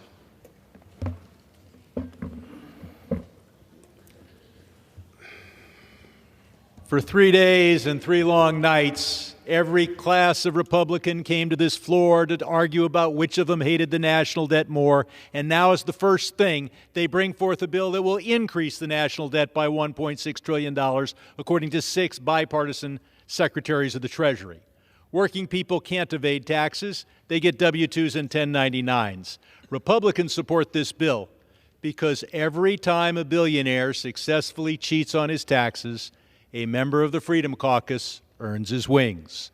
As co-chair of the bipartisan CPA caucus and former head of the second largest tax agency in America, I'll say we need staff to put the service back into the Internal Revenue Service. 1 employee for every 2,000 tax returns filed. That's the staffing level that Ronald Reagan insisted upon. It's the level Democrats would restore. Trump took outrageous positions on his returns and counted on a light audit, whereas Ronald Reagan paid his taxes and staffed the IRS. Don't make honest taxpayers feel like suckers. Stand with Ronald Reagan and vote no. All right. Gentleman reserves. The gentleman from Nebraska is recognized. Mr. Speaker, I rise with concern about some of these points that have been raised. I think we've heard it from both sides that IRS is not answering the phone like they should to actually serve the taxpayers who want to do the right thing. It's conceivable that there would be taxpayers overpaying as well because of the complexity in the tax code. And yet, the record shows over the years that there have been innocent taxpayers who already paid what they owed, were still audited, and were considered guilty until they proved themselves innocent. But that, to me, is a huge problem. We just heard that there's concern about the debt, and yet the answer is just more government employees. In fact, more than double of what the current number of employees are. I have huge concerns about that, and that's why I think we need to vote for this bill, get the President and the Senate to agree to this, and work together to focus on customer service issues that everyone knows are a concern at the IRS. So I hope that, again, this use of technology can really lead the way with a goal of customer service rather than just hiring more full-time equivalent employees that I don't think will actually result in the efficiencies that some are claiming that would supposedly raise the revenue that it would. I just think we need to adopt this bill, get this passed, and come together after that, realizing that we can and should expect the IRS to do better. I reserve. Reserves. Gentleman from Thank you, Mr. Massachusetts. Speaker. I'm pleased my friend, the gentleman from Nebraska, pointed out that the presidential audit system, Joe Biden overpaid his taxes. I hope the record will reflect that the Democratic president overpaid his taxes and the IRS wisely made sure that he had the proper refund. With that, let me recognize the gentlelady from Ohio for 1 minute, the longest-serving woman in the history of Congress, Ms. Kaptur. I want to thank the able ranking member. Gentlelady from Ohio is recognized. Thank you, Mr. Speaker. I rise in opposition to this Republican green light to tax cheaters, billionaires and giant corporations that do not pay their fair share of taxes. The average working person in our country pays a rate of about 25%. Billionaires pay under 5%. Every citizen and corporation should take a pledge of allegiance to pay their fair share of taxes. But Amazon, Chevron, AIG, and even Coca-Cola shirk their duty to liberty. Jeff Bezos, Elon Musk, and Charles Koch prosper under liberty's flag, but cheat on their taxes. In what world is it fair that those in the top brackets can cheat the system while hardworking Americans pay their fair share every day? I can assure you, staff in our offices have answered over 1,000 calls since 2020 because the IRS doesn't have enough agents to do the job. Properly funding the IRS will ensure that will help to reduce the deficit and that average Americans get answers and help, and tax cheaters will finally pay their fair share. I ask unanimous consent to place a longer list of tax cheaters in the record, and I yield back. Without objection. Gentleman is recognized. Mr. Speaker, I'm prepared to close when the majority is ready.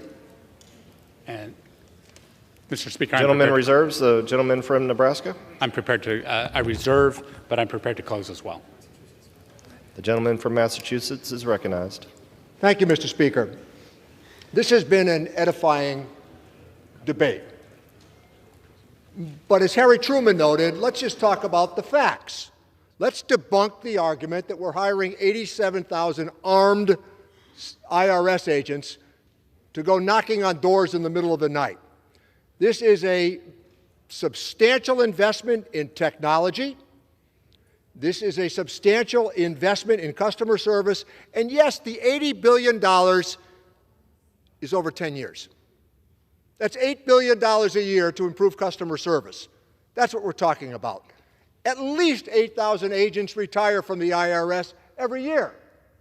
We're simply replacing them. You know, in our school systems back home, when 200 teachers retire, we replace 200 teachers. That's what we're doing here with the IRS. To make this preposterous argument that all of a sudden next week 87,000 armed, because you always have to use the language that's incendiary enough to get people worked up around here, that 87,000 armed agents in the dark of night will be hounding innocent taxpayers, despite what Janet Yellen said about no taxpayer making under $400,000 a year is going to be targeted.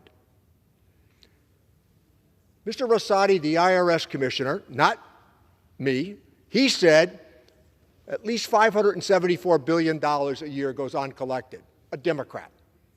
A Republican IRS commissioner, Mr. Rettig, who we worked with, he said it might be $1 trillion a year that goes uncollected. A Donald Trump appointee who stated that and raised that issue a number of times in front of the Ways and Means Committee. Let me make a point that I raised earlier. Tax compliance in a representative democracy is a fundamental commitment to civilization and first-class services. So by not collecting this revenue, are we going to say down the road, well, maybe we'll cut Social Security? Maybe we'll cut Medicare. Of course, maybe we'll cut Medicaid. Or maybe we'll cut the American military. Now, we all know that in this discussion that the facts are very clear here. They've been upset with the IRS for a long period of time. We all remember the Lois Lerner episode. Even though the facts in that case pointed out that the advocates on the right and the left were audited at the same rate. That's a fact. So as we close this argument out, let's stand up for the honest taxpayers in America and make sure that the IRS that currently cracks down on the EITC will be able to actually address some of the complexities of modern tax law, which we all agree, by the way, the system is far too complex, but I've been through that argument many times here as well. This fear-mongering that you're hearing tonight about upgrading the technology and software investments at the IRS for the purposes of modeling for better tax compliance is just that. It's fear-mongering. All we want is a set of rules that is applicable to all as it relates to tax collection. This is not anything other than simply suggesting that there's a fairness that is applied to the Internal Revenue Service so that they might address and make sure that those at the very top are complying with the same laws we ask the wage earners through withholding to address every single day. And thanks for a spirited debate, Mr. Speaker, and to our friends on the other side. Nebraska is recognized. Thank you, Mr. Speaker, and I appreciate the conversation that we can have here. I think there is fundamental disagreement on what the real solutions need to be. Although I think there's agreement that the current customer service at the IRS is significantly underperforming. Now, in 2019, in a bipartisan fashion, we passed the Taxpayer First Act. In fact, the highly respected colleague, the late Representative John Lewis, led the way on that as well. This was about customer service and reform at the IRS. Were there benefits from that? COVID got in the way. I think that does actually beg the question of what have been the impacts of COVID on customer service at the IRS. Mr. Speaker, I'm concerned that when there are resources afforded the IRS, they're just not used the way they can and should be, especially as it relates to customer service and the honest taxpayers that my colleague from Massachusetts references. That we want to do everything we can for when the American people are doing the right thing for the right reasons and abiding by the law, and yet they would still be exposed to having to prove themselves again after they already did with voluntary tax compliance. But here comes an audit, and I vividly recall the fact that in the 90s, IRS as an agency overstepped. In fact, I believe it was President Clinton that even pulled back the IRS somewhat because they were going after law-abiding, tax-paying Americans who already did everything they were supposed to do. So that certainly establishes my concern about why we would take legislation, why we would see legislation passed last year that would pretty randomly put forward funding that I think will ultimately get in the way of these tax-paying Americans who, like I said, already did everything they were supposed to do, but yet they have to incur the expense. I urge the passage of this bill for good public policy. Thank you. I yield back.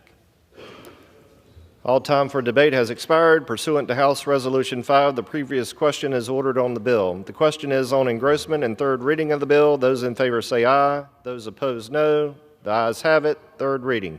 To rescind certain balances made available to the Internal Revenue Service. All right. For what purpose does the gentleman from Michigan seek recognition? Mr. Speaker, I have a motion to recommit at the desk. The clerk will report the motion.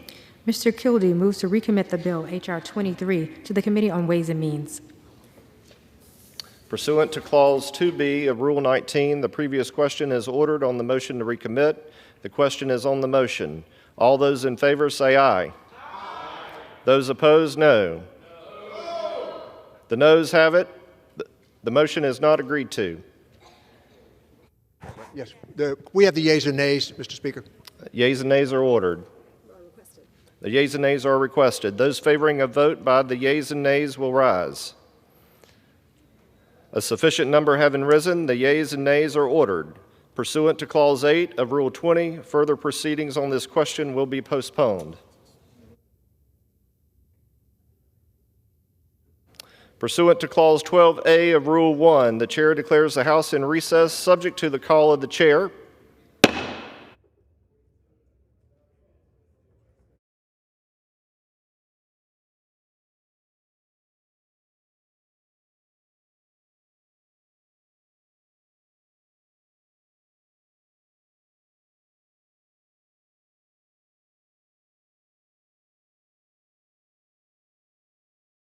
Will be in order. Proceedings will resume on questions previously postponed. Votes will be taken in the following order.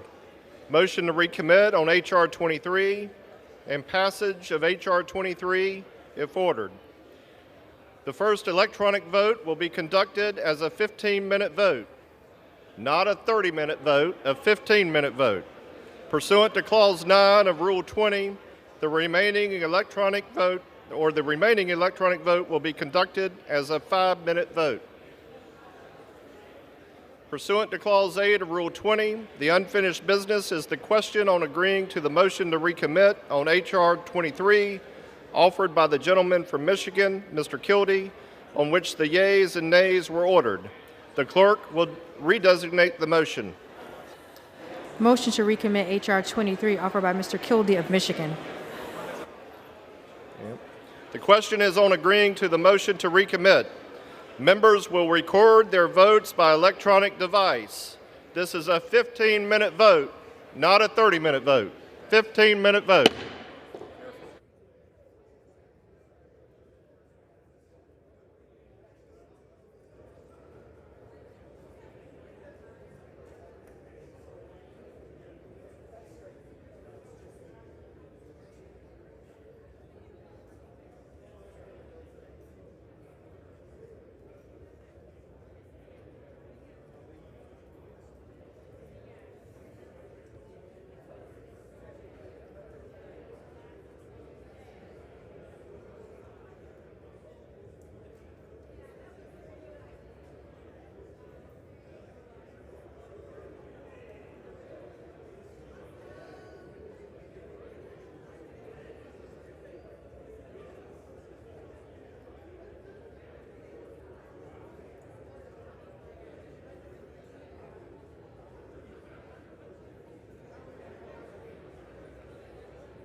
The yeas are 208. The nays are 221. The motion is not adopted.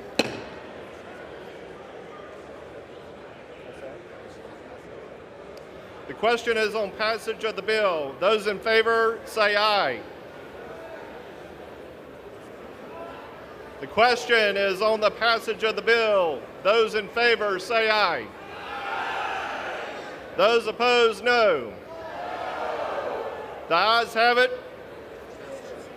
The gentleman from Massachusetts. On that, I ask for the yeas and nays. The yeas and nays are requested. Those favoring a vote by the yeas and nays will rise. A sufficient number having risen, the yeas and nays are ordered. Members will record their votes by electronic device. This is a 5-minute vote.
On this vote, the yeas are 221 and the nays are 210.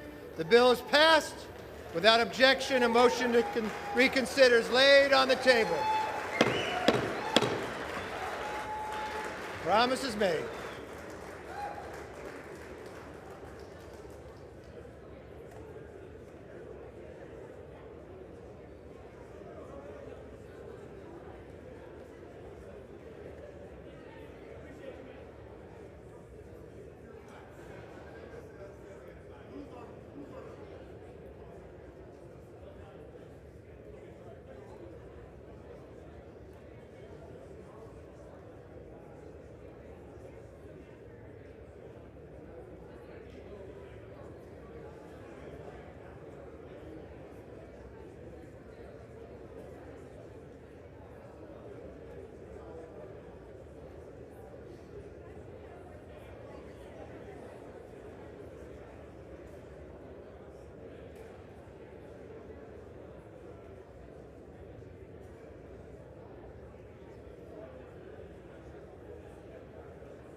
The chair will now entertain requests for 1-minute speeches.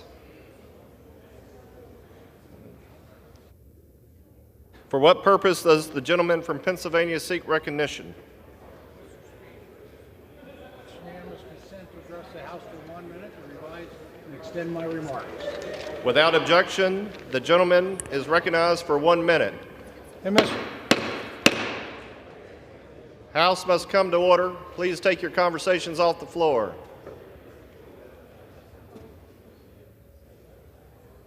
The gentleman is recognized. Thank you, Mr. Speaker. Mr. Speaker, I rise to recognize an individual who serves as a voice for Pennsylvania agriculture. Dave Williams of Honesdale, Pennsylvania, has been a key voice in agriculture for more than 20 years. A farmer himself, Mr. Williams never expected to air on nearly 30 radio stations, 3 networks, and weekly on PCN TV. This week, Dave will kick off his 25th year broadcasting from the Pennsylvania Farm Show, the largest indoor agriculture expo in the country. Dave got his start on Wayne County's oldest AM station, reaching just 10,000 listeners. Today, he reaches nearly 6 million people a week on both radio and television. Mr. Speaker, Dave continues to be an important voice for Pennsylvania's #1 industry and uses his platform to advocate for agriculture. His role allows him to highlight the important work of our farmers, ranchers, and producers who supply this nation and the world with our food and our fiber. Well, thank you, Dave, for being the voice of Pennsylvania agriculture. And thank you, Mr. Speaker. And I yield back the balance of my time. Chamber will come to order. Please take your conversations off the floor.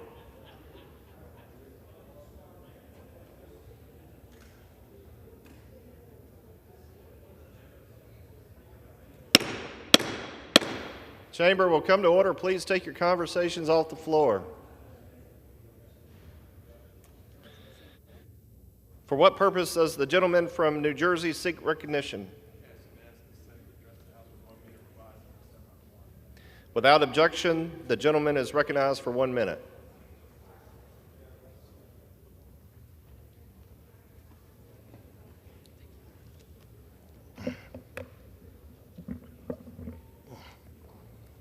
Mr. Speaker, I rise today to commend basketball superstar LeBron James for calling out the sports media bias. Late last year, a photo resurfaced of Dallas Cowboys owner Jerry Jones blocking the integration of an Arkansas high school in 1957. Mr. James was asked why he was not getting any questions about this photo and stated that the media had plenty of questions after former teammate Kyrie Irving prompted an anti-Semitic film on social media. Jerry Jones owns an $8 billion sports franchise, the world's most valuable one, according to Forbes. And the Cowboys rank among the worst NFL teams for minority hiring. The possible connection between these points is far more important than the hateful beliefs of one basketball player, yet the media asks about Irving and stays quiet about Jones.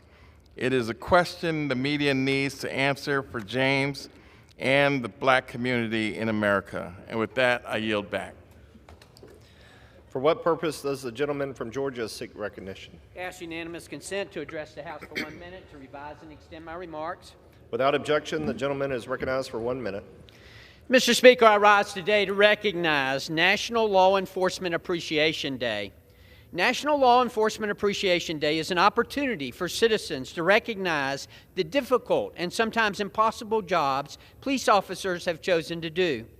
There's no doubt that morale across law enforcement in our country has decreased due to negative public sentiment over the last few years. However, our selfless public servants have not let that deter them from doing their jobs.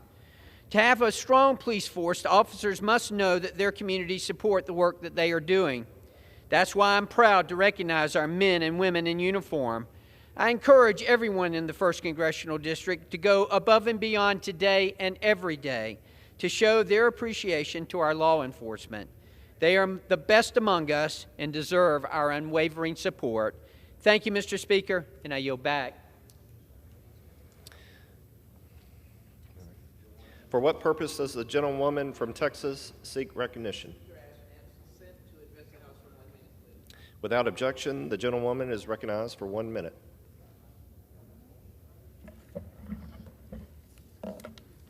Thank you very much, Mr. Speaker. It's been 38 years, and I rise with enthusiasm on introducing H.R. 40, the Commission to Study Reparation Proposals for African Americans Act. I'm pleased to reintroduce it and to acknowledge to my friends and colleagues that it was first introduced in 1989 after the implementation of the American Civil Liberties Act that provided compensation to Japanese Americans.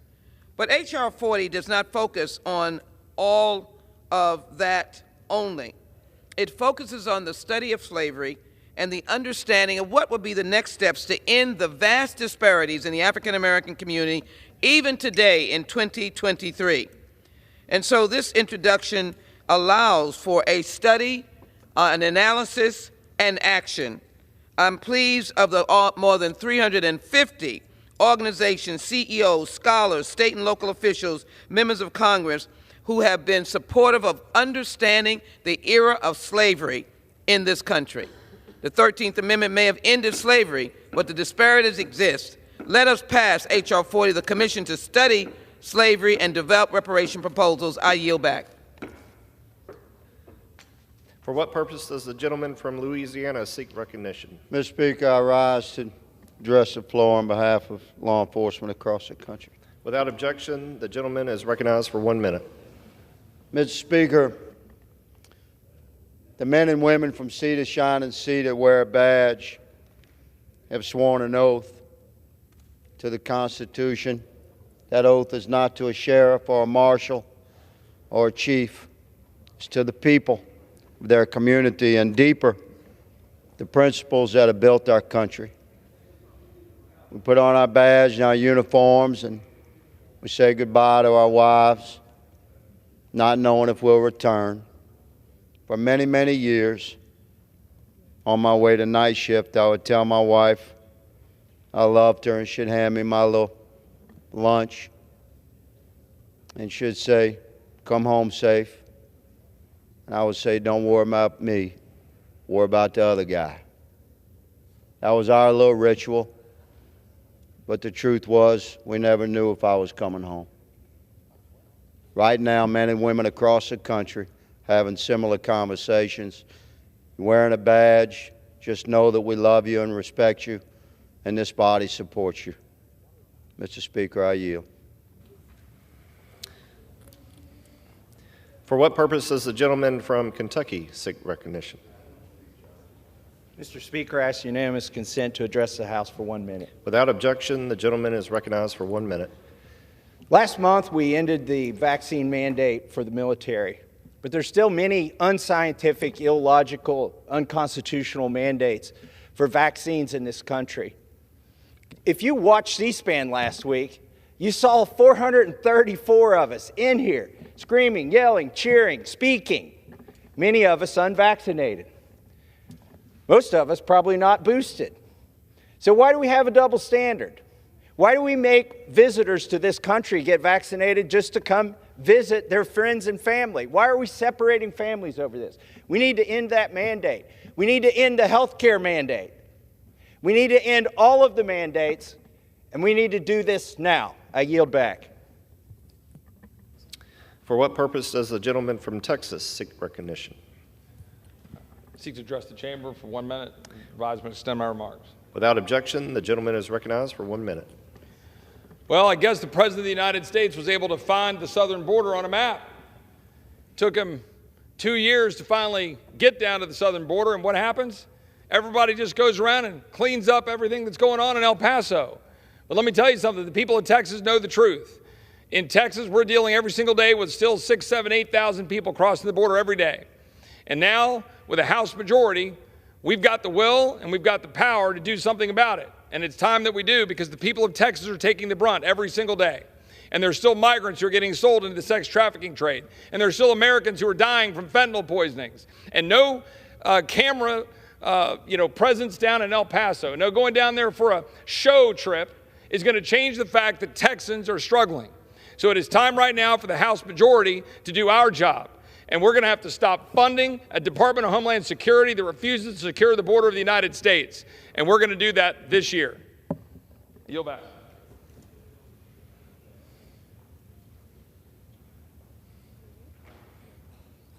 For what purpose does the gentleman from Florida seek recognition? For a motion, Mr. Speaker. The gentleman is recognized. Mr. Speaker, it's been a great day in the People's House here in our nation's capital. I move that the House of Representatives do adjourn. The question is on the motion to adjourn. Those in favor say aye. Aye. Those opposed, no. The ayes have it, and the motion is adopted. Accordingly, the House stands adjourned until 10 a.m. tomorrow morning for morning hour debate.